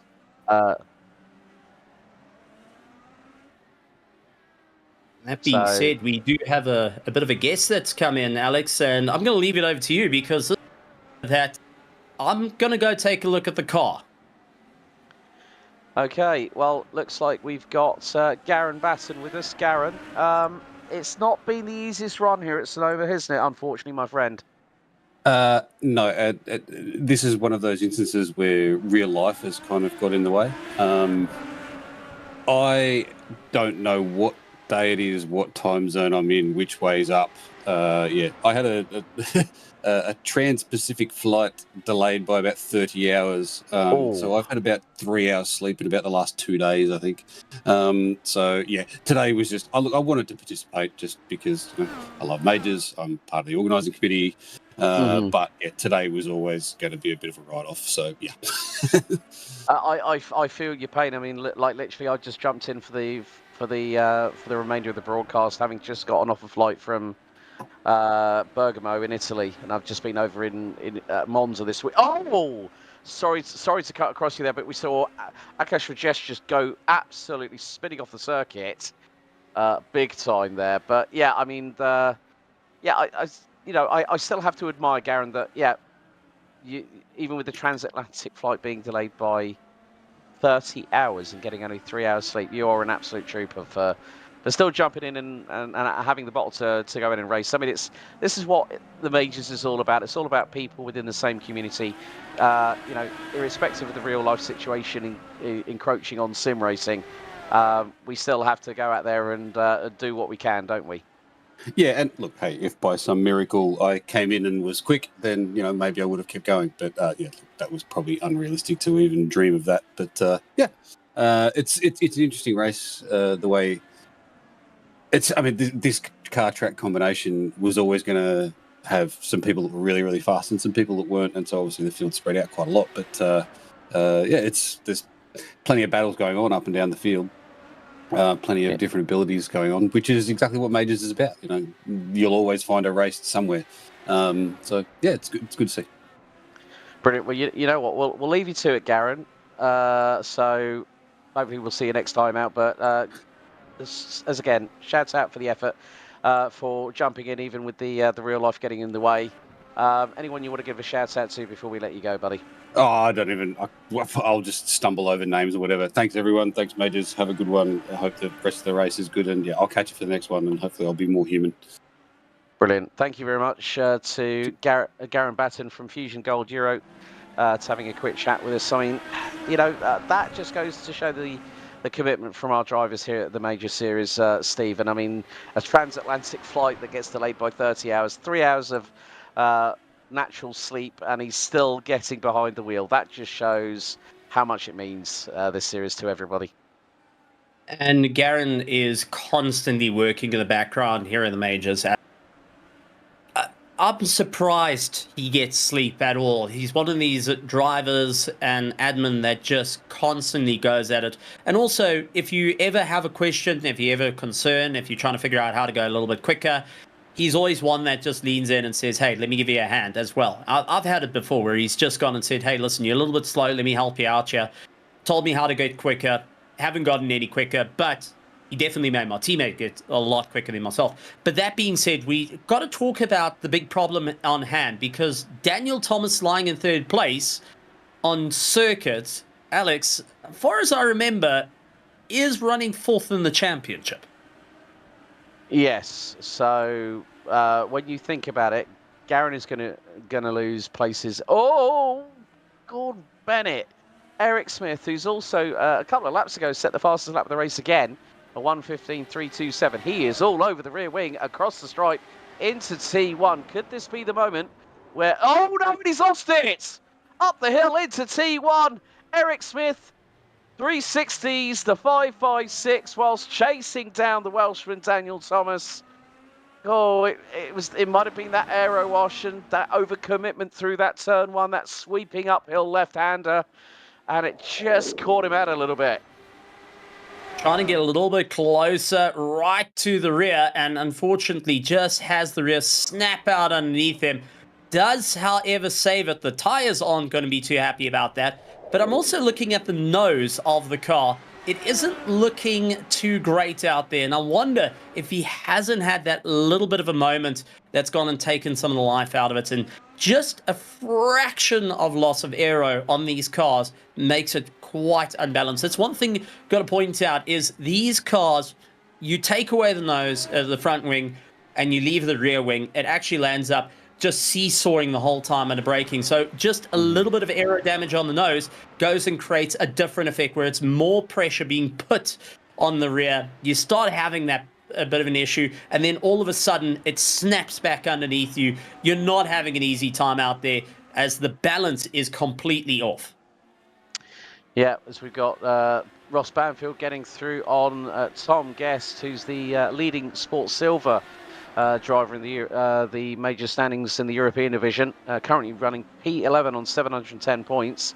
But yeah, I think yeah, it was just a case that with Tom Guest, he was closing in on Wayne Hutchinson, and he's doing so again into this part of the circuit, so into the hairpin, applies the power, just has to wait, modulate the throttle a little bit, and then go full guns blazing, pedal to the metal.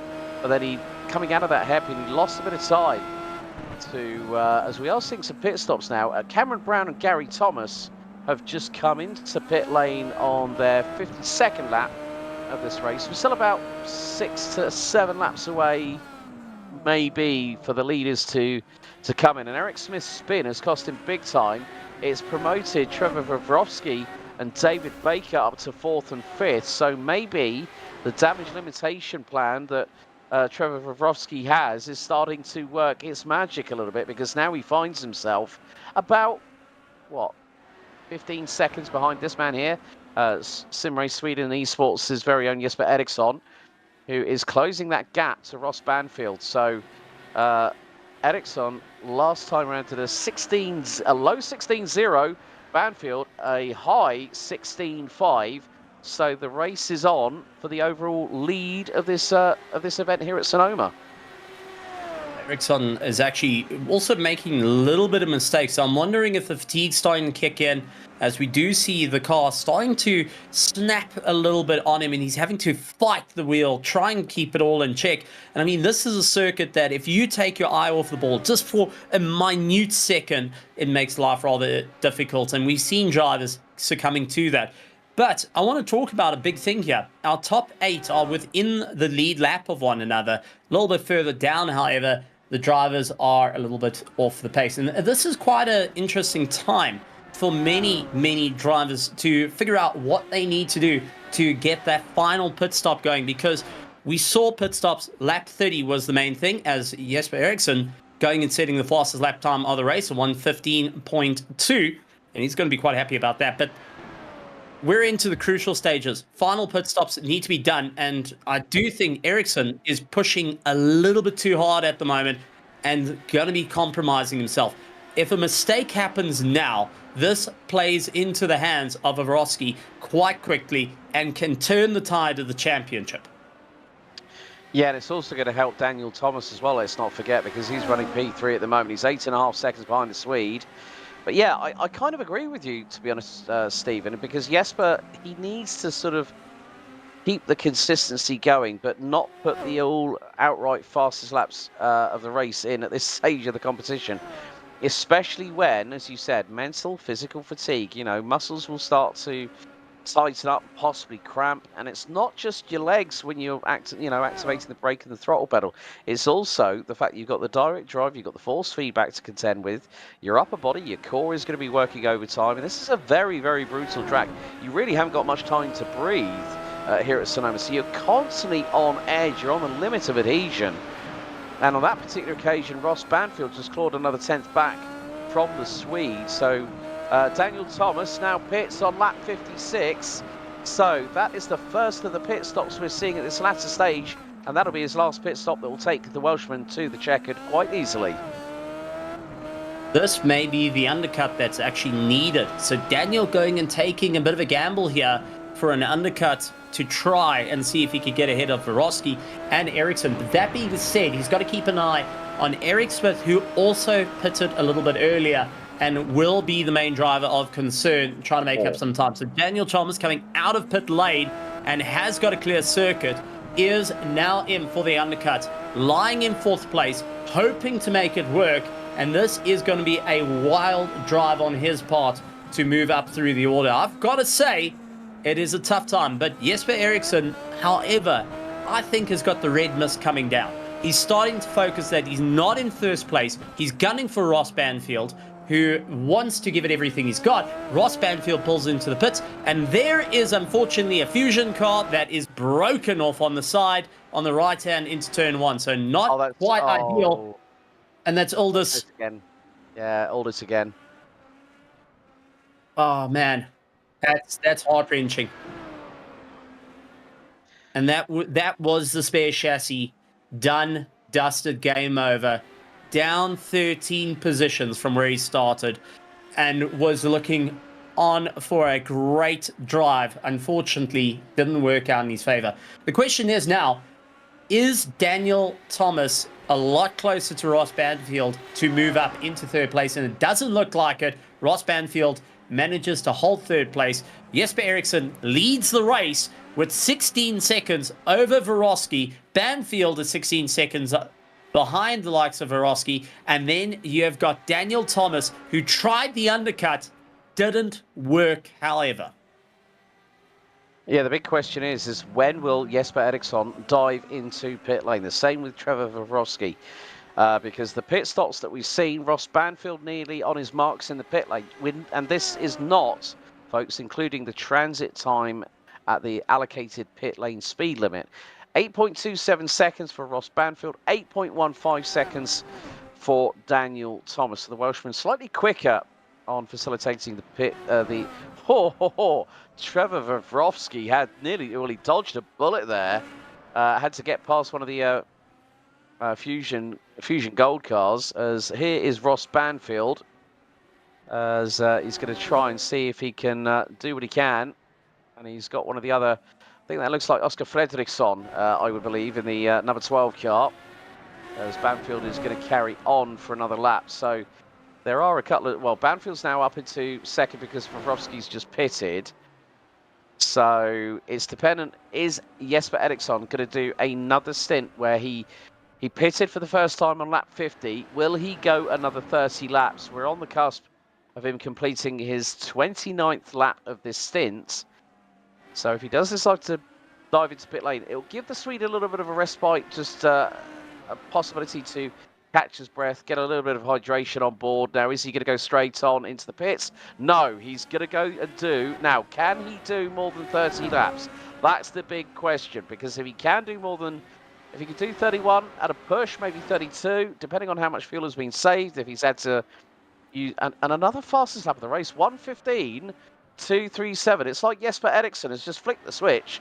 And as you rightly said, Stephen, he's gone full red mist...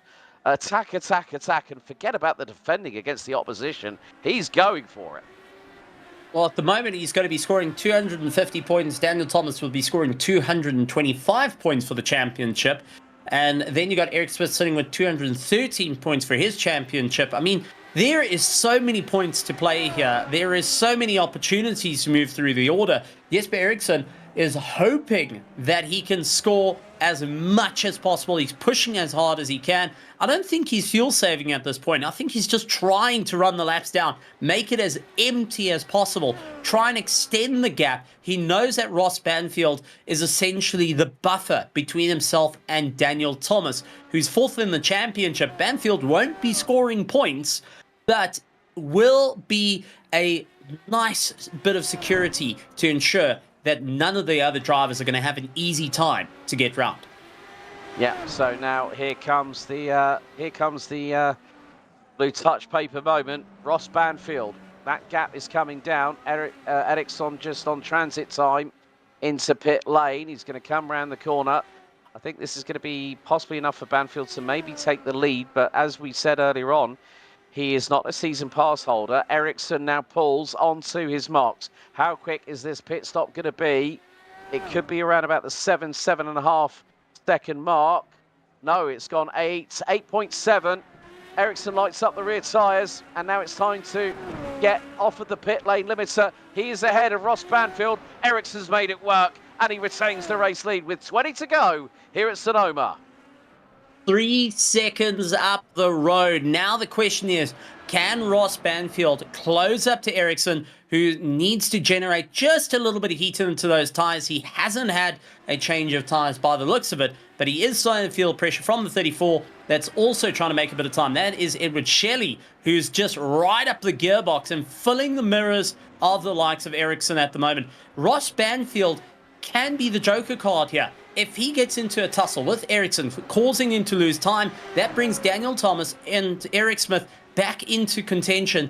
And not too far behind them is the championship rival. Wawrowski is in for an opportunity. I mean, this is big points to be had, and the biggest gains is going to be Daniel Thomas and Eric Smith. But for Wawrowski, he is going to be hoping that Banfield can be that linchpin to start forcing Eriksson to lose a little bit of time.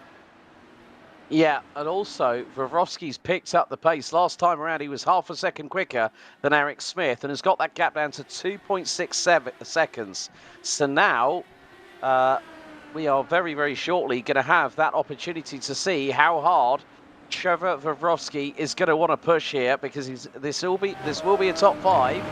If the result stays as it is with 19 to go, Jesper Eriksson going into the next event here on the major series. There's a lock-up in front of Tom Guest. That is Hakan Schott in the number 101 car, just in front of him. This is the battle for P11. And they've got, well, Edward Shelley is about a lap ahead of them, so it's not going to be easy for Tom Guest, the 058 in the Sport Silver class. Joshua Hampton is his nearest, closest rival, and he's all the way down in 22nd.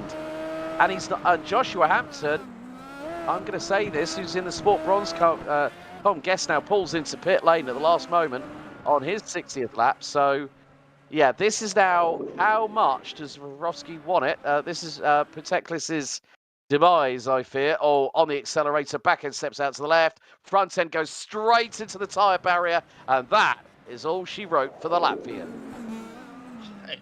It's a heartbreak to actually see it, and that slow motion just makes you feel the pain even more as you see the whole chassis flex, the wishbones break underneath, and knowing that it's all just gone wrong. Edward Shelley into the pit lane, Tom Guest coming out of the pit lane, and Wayne Hutchison as well coming out of pit lane.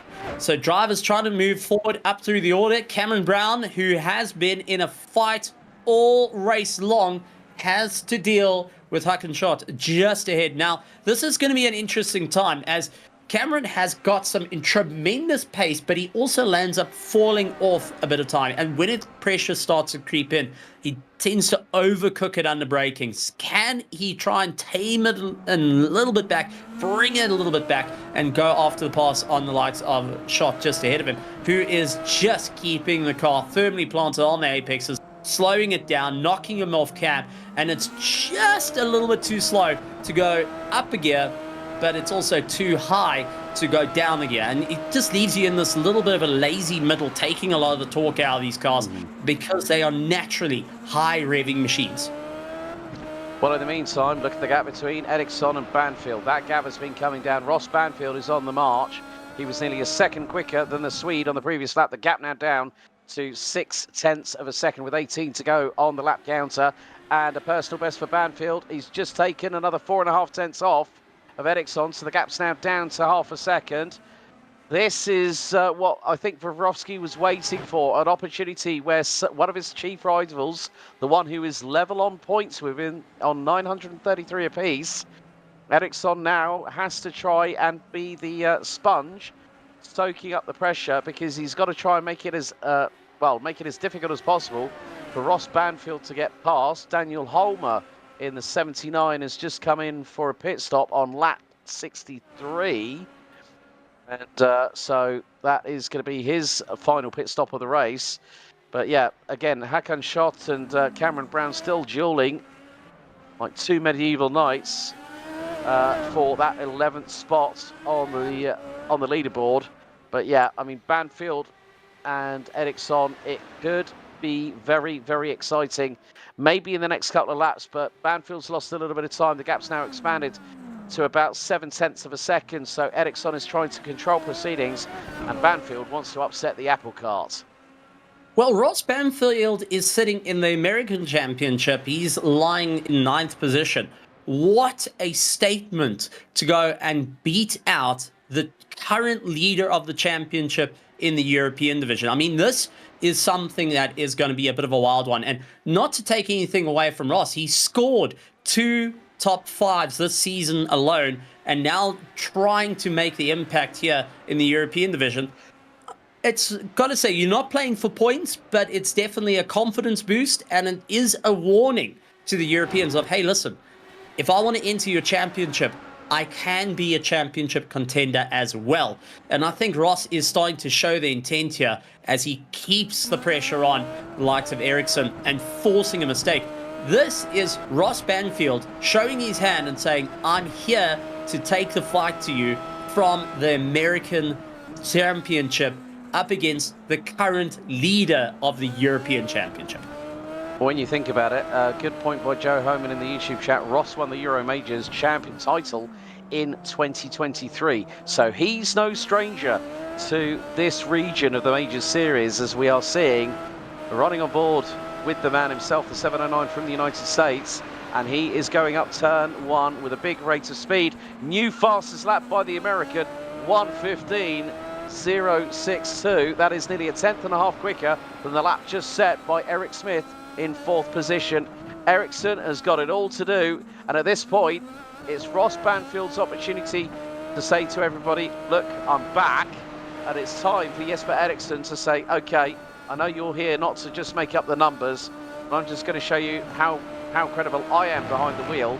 And the way things are standing at the minute, Ericsson leaving this round here at Sonoma will, if it stays like it is, even if Banfield takes the win, it's a maximum haul of 250 points for Jesper Ericsson, which means that will put him on 1,183 points leaving Sonoma. Jesper Ericsson, the Mario Andretti champion here in the major series, and Ross Banfield joining that as well. That is as a big Hall of Fame for both drivers to really fight it out. And honestly, we're getting to see two legends in their own right going and brawling for the position. And at the same time, this is only going to help out the likes of Daniel Thomas, Eric Smith, and Vorovsky, who is going to be a little bit more of a cynical approach here, saying, well, Banfield, if you just happen to put the guy on the dirt, you might be doing me a favor here. Yeah, definitely the case. It would do Jesper Ericsson all the world of good. And I mean, the thing is, I know a few of the people at SimRace Sweden. One of his teammates, Dan Peppels, who I'm sure is probably watching at the moment as well. He's probably biting his fingernails to the quick, but Jesper has been a very, very quick driver since he joined the team, and he is one of their talisman drivers. So, oh, that was a little bit close there. He had to cut off the nose of Ross Banfield, as if to say, well, if you had wanted to try and overtake me, you should have been a little bit closer to the braking zone on that point. But from that perspective, it just says Jesper Ericsson is showing his intent to Ross Banfield, and Banfield is going to be very wise to the situation. He knows how to play the game. They both know how to play the game. And it's mano a mano for the race victory here at Sonoma. Absolutely incredible stuff. And Jesper Ericsson, as we do get a onboard shot looking at the rear of the car, and you can see the wishbones going and battling it out. And he is just keeping an eye on Ross Banfield right behind that big wing, and just ensuring he can go a little bit further up through the road. I mean, these two have tangled in the past. 2023, 2024, they have gone at it, and now we're going to see the drivers fight once again. And I mean, this is just incredible stuff. This is drivers pushing the limits of what they can do and moving their way up through the order. But I do want to talk, however, that Jesper Ericsson is currently first in the European 2025 Championship. Ross Banfield is 9th, but also Jesper Ericsson is 3rd in the overall amongst all the regions, and he is tied with points with Trevor Vorovsky, and they are chasing down Nathan Durand, who's got 958 points. So getting a full set of points here, 250 points, means that he will take the overall amongst all 3 regions here in the Majors Series. I mean, this is big. Not only to go and aim for just your region's championship, but overall for majors for 2025. That's a pretty impressive statistic when you think about it, Stephen. But it just goes to show how ultra competitive these drivers are, and they're from across the globe. You know, it is a case of that's what brings communities from different walks of life, different time zones, different continents.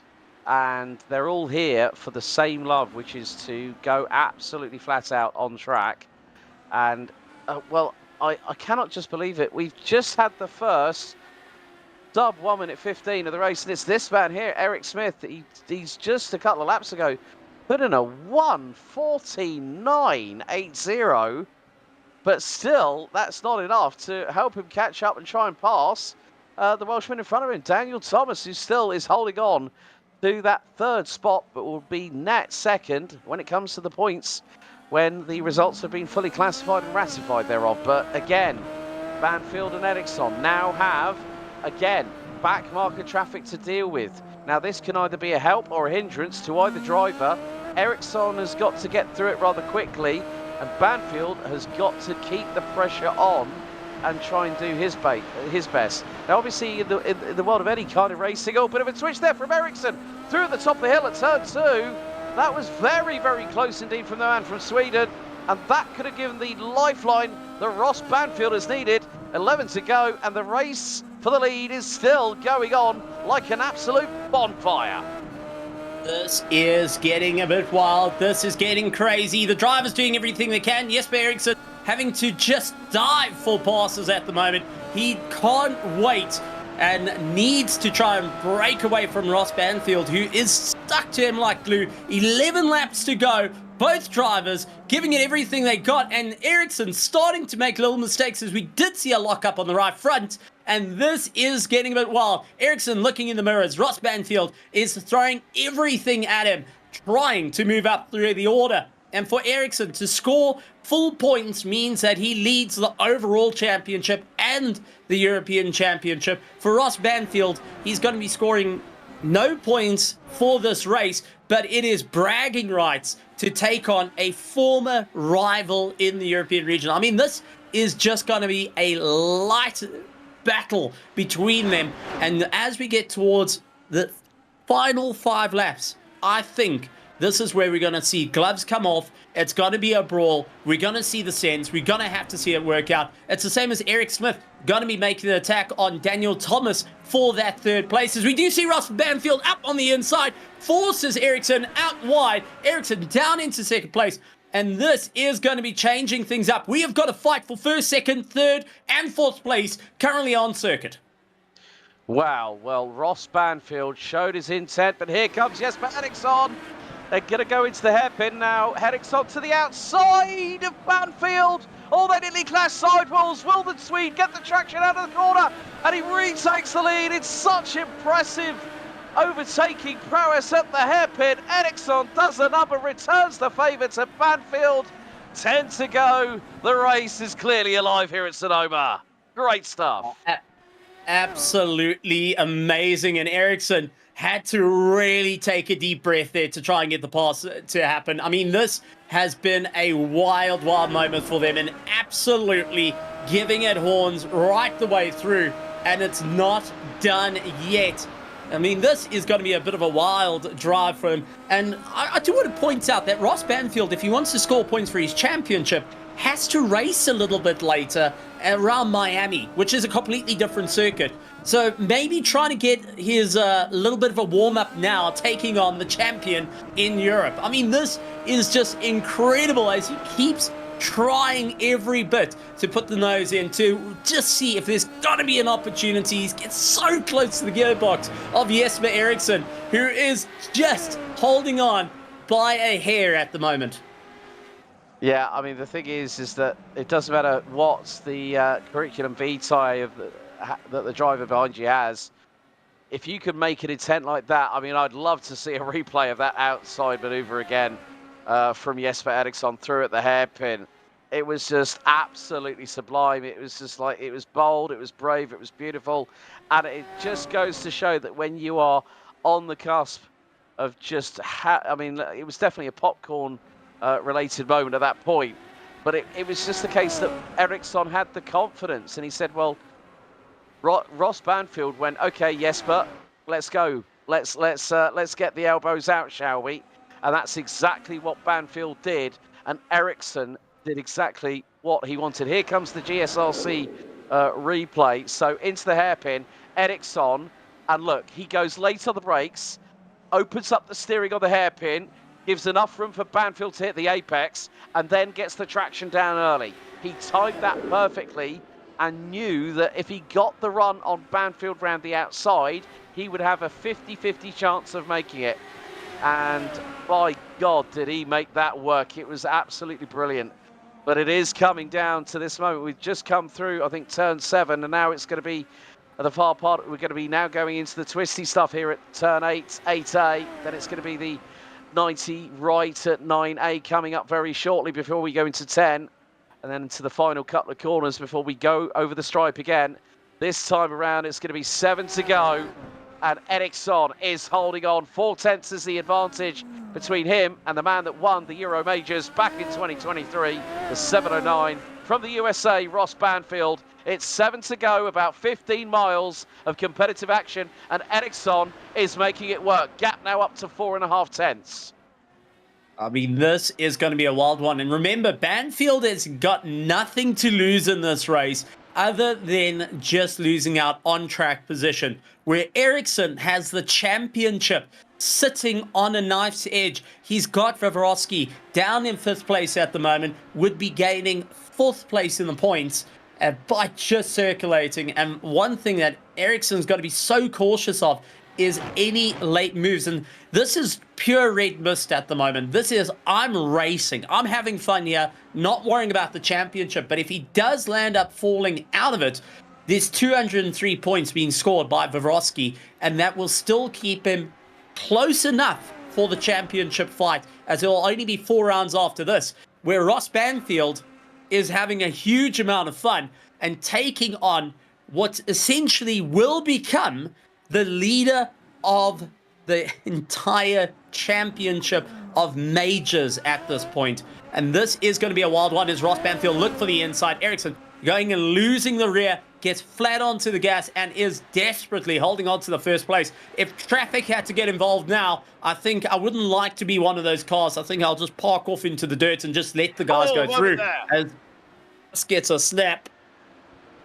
Well, Ericsson was so lucky he did not lose the rear end of that car completely, because Banfield was all over his rear wing like a bad rash. I mean, Ericsson, 2 slight mistakes. We've got 6 to go. I think this is a hell of a tune-up race for Ross Banfield. You said he's racing at Miami tonight, UK time. But, yeah, I mean, Eric Smith. Oh, hang on. Trevor Vavrosky is in the pits. Eric Smith, we're seeing a replay picture-in-picture. Oh, Eric Smith tags the barriers on the left-hand side, coming out of the final corner out of turn 12. And that left and that looked to be Vavrosky behind him. That also tagged the wall. Oh dear. Vavrosky is going to be losing a lot more now. I think he's going to, I mean, when you think about it, he was in the pits for 2 seconds, so managed to get the car back to pit road. But Banfield, this is just, I think we're going to get, yeah, this is the replay picture-in-picture. Oh, Vavrosky, oh, he hit the front end big time, and the wing and the back end both take a bit of a brunt. And then, oh, he tags the other side as well, whilst trying to rotate the car back into the correct direction. Banfield, again, just putting the pressure on Ericsson. Down the dip they go. This time, Banfield gets a wobble, and Ericsson able to extend the gap ever so slightly. But that's now back up to about 0.6 of a second. It's like the pendulum swing here between these two. It's either Banfield keeping the pressure on Ericsson, and Ericsson has a wobble, and then Banfield trying to put the pressure on Ericsson, and then he has a wobble. And now the gap is about coming up to 0.6 of a second. So Ericsson is trying to do everything he can, but he will be told in his ear, right, get the car home, but still push, but don't push like crazy, because you make one wrong mistake, you may not be the leader of this, you probably will be the leader of this championship. But the big question now is that with, how many points is it for second, Stephen? I think, what was it, 213 points? 230 points for 225 points for second place, 213 for third place, 203 for 4th place. I mean, this is a huge run for the championship, and 250 points will put him to the lead of the overall championship as well. I mean, there's so much to play here, and there's so much that's going on, and as it all develops, as it's all unfolding at the moment, with 4 laps to go, one mistake can be a game changer for 2 different championships for the likes of Ericsson. Yeah, I mean, this is going to, I mean, the results will help to, you know, Daniel Thomas will pick up the 230 points, and that'll put him on 1,084 points. So it will close the gap. That'll mean that he'll overtake Garen Batten for P3, but will keep him very, very close to Trevor Vavrosky, who will pick up the points for 5th, based on the fact that Ross Banfield, as we said, he's not a season pass holder for Euro majors, but he's in the American majors. So yeah, it's going to close things up even more, and Daniel Thomas will probably find himself owed more than say here, Stephen, that he'll be P3, as it is going to be very shortly 3 laps to go. Oh, this is getting nail-biting right about now. There we go, 3 to go. And that is going to give us about Ross Banfield. Oh, he's just done it, Eric Smith. And he's just gone quicker by 22 thousandths of a second for the fastest lap of the race, a 1:14.958. It just goes to show that Ross Banfield, that shows the reason why that man picked up the 2023 Euro Majors title. But yeah, like you said, he's having fun. He's having great racing against a very, very tough competitor to deal with from Sweden. And Ericsson, once we get through the hairpin here at turn 7, then we'll have half a lap to go, and half a lap to go until 2 on the counter. What an exciting race it's been here. But it's mainly the fact that we've been concentrating on these 2 modern-day sim racing gladiators on our screen as they head through into the right-hander at turn 9A, and then it's going to be on the throttle, quickly go through the right-hander here at 10, and then it's going to be the long run down into T11, and then it's once again through 12. Look how close Ericsson just got to the wall. 2 to go. Ericsson trying to break the toe from Banfield, but Banfield still keeping it very honest. And Banfield again, 1:14.860. He's making mincemeats of these fastest laps in this race. First sub, 1:14.9 in the race even, and I think he's still got more pace to spare. Sitting and waiting behind Ericsson. Now, I do want to point out here that Jesper Ericsson had to go and do pre-quali laps. He did 24 laps prior to this race. Ross Banfield has got a lot more practice. He did 74 laps around the circuit. He knows where he can push and where to gain time as he looks around the outside, hoping to mirror what Jesper Ericsson did to him earlier in this race. Wasn't able to do it, but is completely nose to tail right up that gearbox. There is no room for error between the 2 of them as we take a look off the rear suspension and see that Jesper Ericsson is just defending his absolute heart out.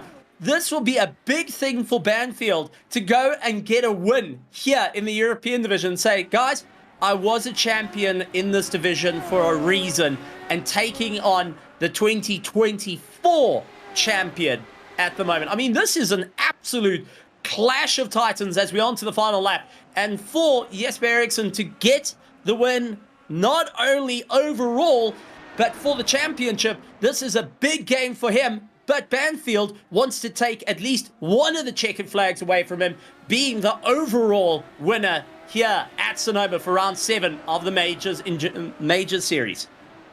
Yeah, and this will put Ericsson, if he keeps it as it is, it'll put him on 3 wins out of 7 starts this season here in 2025. Ericsson has got a slender lead as they go into the hairpin for the final time. Lock up from Banfield at the right front. Still manages to keep it on the gearbox of Ericsson as they go through into turn number 8 and 8A. For the final time, it's the run down to turn 9. That's the 90-degree right-hander. Ericsson hard on the brakes, the nose tucks in, dives down towards the tarmac, pops over the curbing. Turn 10 now beckons, just a couple more corners to go. Ericsson looks like he's held on. He's soaked up the pressure. He's going to come out of turn 11. It's the run to the line here between Ericsson and Banfield. Banfield threw everything right until the last corner, and only love is going to be shared between the 2 drivers. They have experienced something that many drivers don't get to experience, and that is just a hard-fought fight. But coming across the line will be Daniel Thomas to not only finish 3rd here at Sonoma, but move up in 3rd in the championship. And I've got to say, big hats off to the likes of Rajesh, who was an unknown coming into this race and has been a fighter for the top 5. He's not in the points, but has really shown his intent.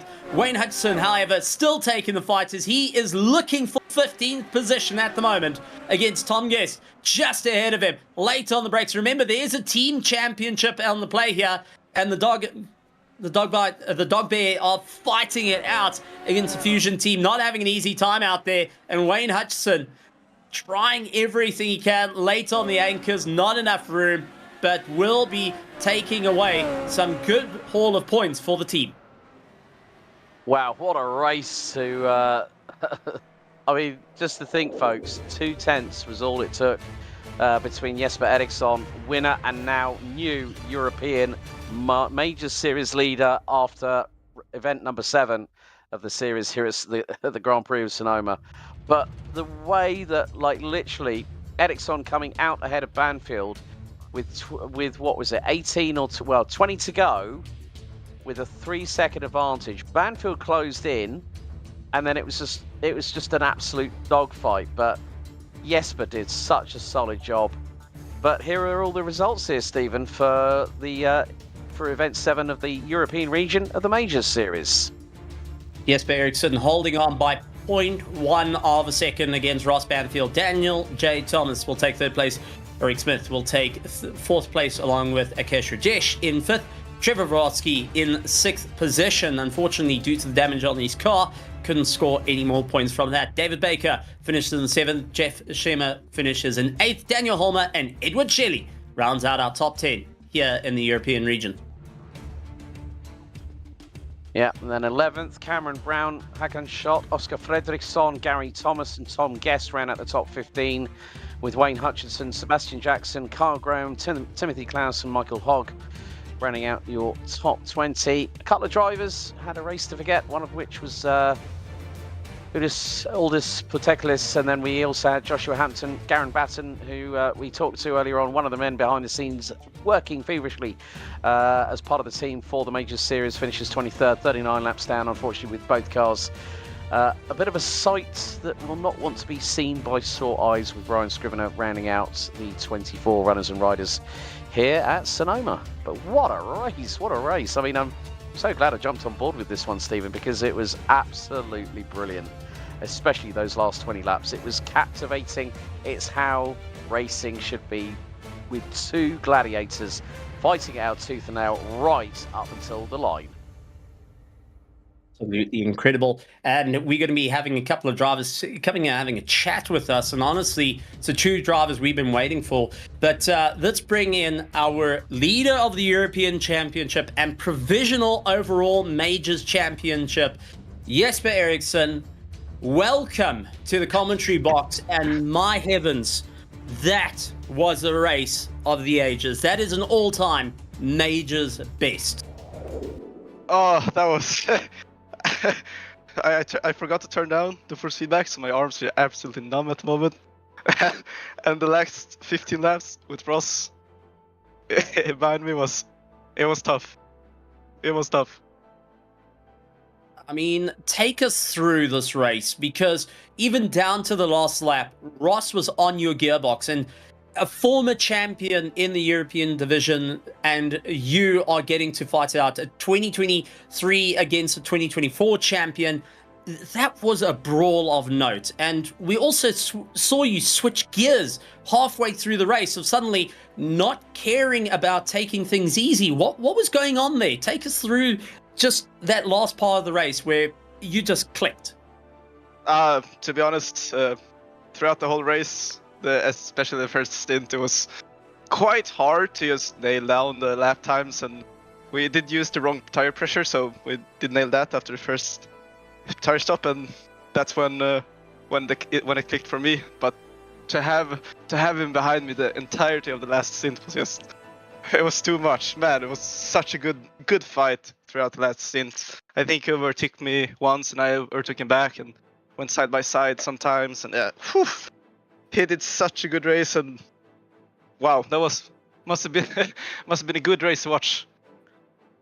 Well, most certainly the case, and I think Alex has got his photograph moment for you. Alex, the overtake. I'm sure you've got questions there. Well, firstly, Jesper, gratis. Well done. Congratulations. Let's talk about that turn 7 round the outside. Beautiful maneuver. I mean, you timed it to perfection. You outbraked him, and then you gave him enough room, opened up the steering. It's sort of like, I don't really want to cause a calamity here. You both were side by side, but you got that traction. You got the throttle down earlier. It was just absolutely poetry in motion. What on earth made in your mind up there decide to go all scramble and go, you know what? I don't care if it's Ross Banfield. I'm going to throw it around the outside and hope it sticks. And by God, did it? I mean, if I didn't try to make a move there, maybe I would have never been able to make a move. So it was then or never. So I just took the outside and let's see where it goes. What's the worst thing that can happen? And car just stuck. No idea where I got the grip from, and no idea where I got traction from. Because I think we made contact throughout the middle of the corner, but whew, it was a nice move. Oh yeah, I jumped out of my seat when I saw that. To be honest with you.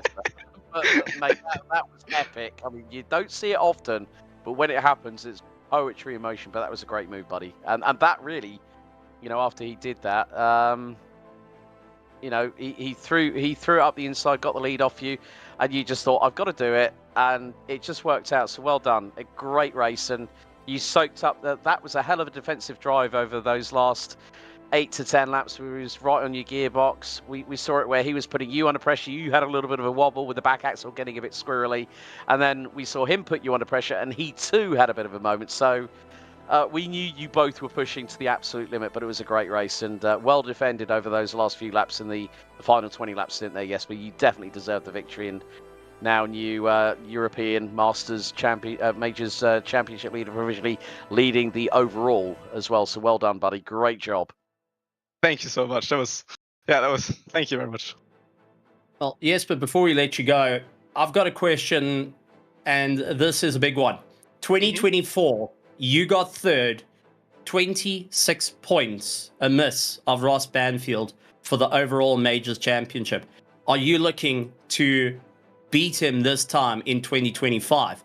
Because it looks like it's a brawl on and off the circuit. Of course. If I can win it, of course I want to win it. So let's see what can happen the next few races. No idea what we're going to drive because I've lost count at the moment, but I'm looking forward to it very much. Absolutely. Well, before we let you go, anything you want to say to all the petrol heads out there, to the team, and to the incredible spectators I'm sure you saw out there in the virtual grandstands cheering you on and seeing the SimRacing Sweden drive go and really shine bright? First of all, thanks for the fans at the track, major atmosphere, and then major thanks to my team, Oscar and Daniel, for being there, driving.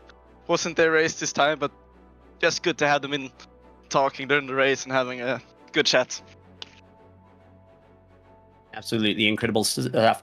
Jesper Eriksson, provisional leader of the Majors Championship for 2025 and your current leader of the European division. I mean, absolutely incredible stuff, Alex. And this has just been a wild, wild one.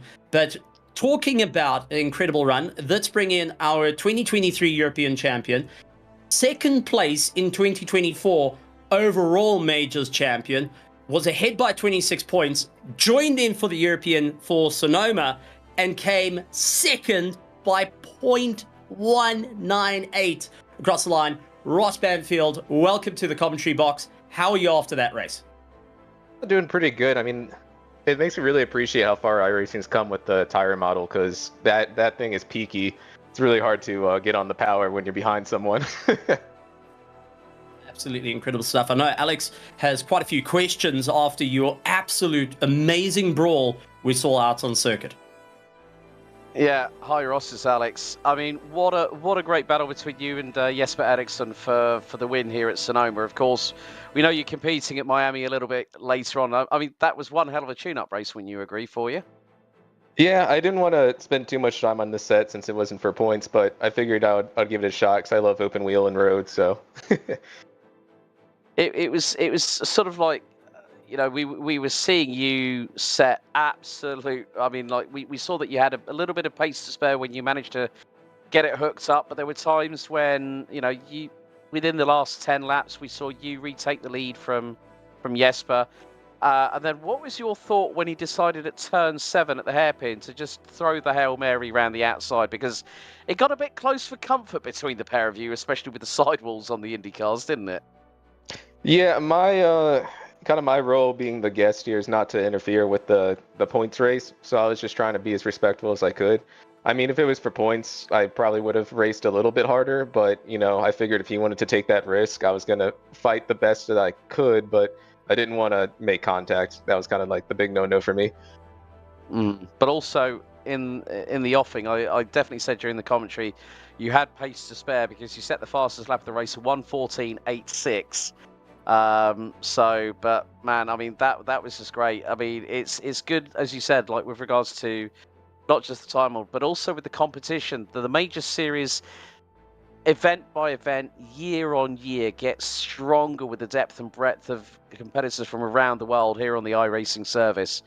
I mean, that was a hell of a lot of fun for myself and Stephen in the commentary box, but also for you and Jesper out on the track there at Sonoma. Oh yeah, I mean, I think this is like almost my 8th year here, and I mean back then I was around like 1500 iRating average, and now I'm closer to the pro level. But even now I'm still finishing like top 3 and second because the people that have come in are pretty next level, and a lot of people, especially in the America side, has kind of stepped up their game. I know like Dowd has been kind of dominating us, so we got to kind of crank it up on our end as well. Well, Ross, thank you so much for joining us here in the commentary box in the post-race interview show. Good luck with regards to the race at Miami. Anyone you'd like to give a shout out to before we let you go? Yeah, shout out to the team for just being so supportive, and shout out to you guys for always putting together awesome commentary to watch after the race. Fantastic. Thank you very much to Ross Banfield there, racing at Miami later on. But just really good. I mean, I liked what he said there, Stephen, about the fact that I didn't want to get in the way of the points. I wanted to be respectful, and if he was racing, then I think we could have seen the elbows more than out. They would have been sharpened between Jesper and Ross in those last 20 laps. It also shows the experience level of both drivers of, okay, I'm here to race, I'm going to give it my all, but at the same time, just not wanting to go for the Hail Marys, not wanting to go and fight it out and really go the usual sim racer route of, I'm going for first place, that's it, game over. Yep. So honestly, it's well done. But that being said, it does bring an end to round 7, and the championship is looking a little bit more spicy, where Vorosky has got a bit of work to do, and suddenly Garen Batten is out of 3rd place. We've now got a new championship contender of Daniel Thomas fighting in 3rd place. Yeah, definitely. I mean, the Welshman, is showing that consistency does always work in your favour. And when you think about it, the fact that we've now got 4 more rounds out of the 11 here for the major series still to go. Smyrna Speedway is going to be the next venue. That's going to be on the 17th of August 2025, 14:45 UTC, 9:45 AM Eastern, here on the Global Sim Racing channel. So that is going to be interesting because the drivers will be flat chat pretty much all the way through. I'm looking forward to seeing what transpires on that particular one in just a handful of weeks' time. But that is going to be interesting, and they'll find out very soon what cars they're going to drive. And I'm sure that Jesper Eriksson will be putting in the wheel time to get himself ready for that one, along with the rest of our competitors. Going to be jumping into the brand new iRacing mini stocks, and well, a little bit different and a little bit less power to what we had with the Lara. That being said, it's been an incredible race here at Sonoma. It's been an incredible major series thus far. Round 7 done and dusted. And honestly, we got to say a massive thank you to everyone behind the scenes, helping out, being a part of the show, and also just being out there cheering for the teams and drivers. And if you want to get involved, please do head over to the major series. We love to see drivers coming in, and also the World of Asphalt series is free to enter, so you are free to enter to come and have a bit of fun, but also it's worth getting that pass to be part of the championship. A massive thank you to the man behind the cameras, our director Christian Deploy, that was frantic behind the scenes and I think is completely worn out, and the likes of Alex Goldschmidt jumping in. We had Nicholas a little bit earlier going and sharing their voices, their knowledge here at the major series here on the Global Sim Racing channel. And honestly, I'm looking forward to plenty more action. So make sure you hit the subscribe, make sure you hit the bell notification icon, because plenty of racing coming up as we got the Grand Prix Legends on the 26th of July 13:30 UTC and 9:30 EDT, racing around the Phoenix Oval in the Lotus 49s. Beyond that as well, we've got the IMSA Vintage Series on the 26th of July at 1700 UTC, 1300 EDT at Motorsport. And then my favorite class, which is the Sunday Grand Prix Series on Sunday, the 27th of July, 16:30 UTC, 12:30 EDT, around Brands Hatch, which has been the home of my little bit of practice. And to go and end off the amazing amount of action that's just within that little week, we've got the Porsche's Owners Club on Monday, 29th of July to Tuesday, 28th of July.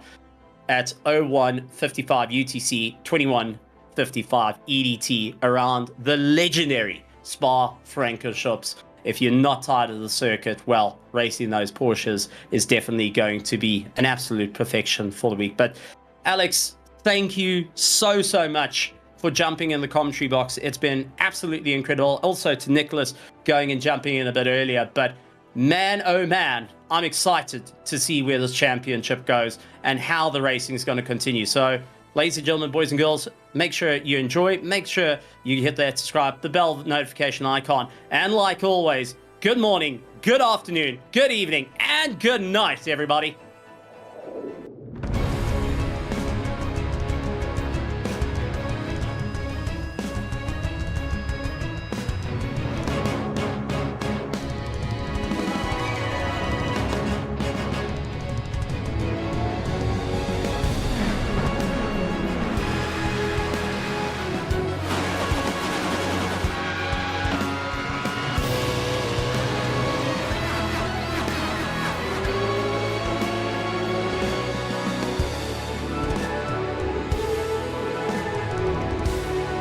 This is iRacing.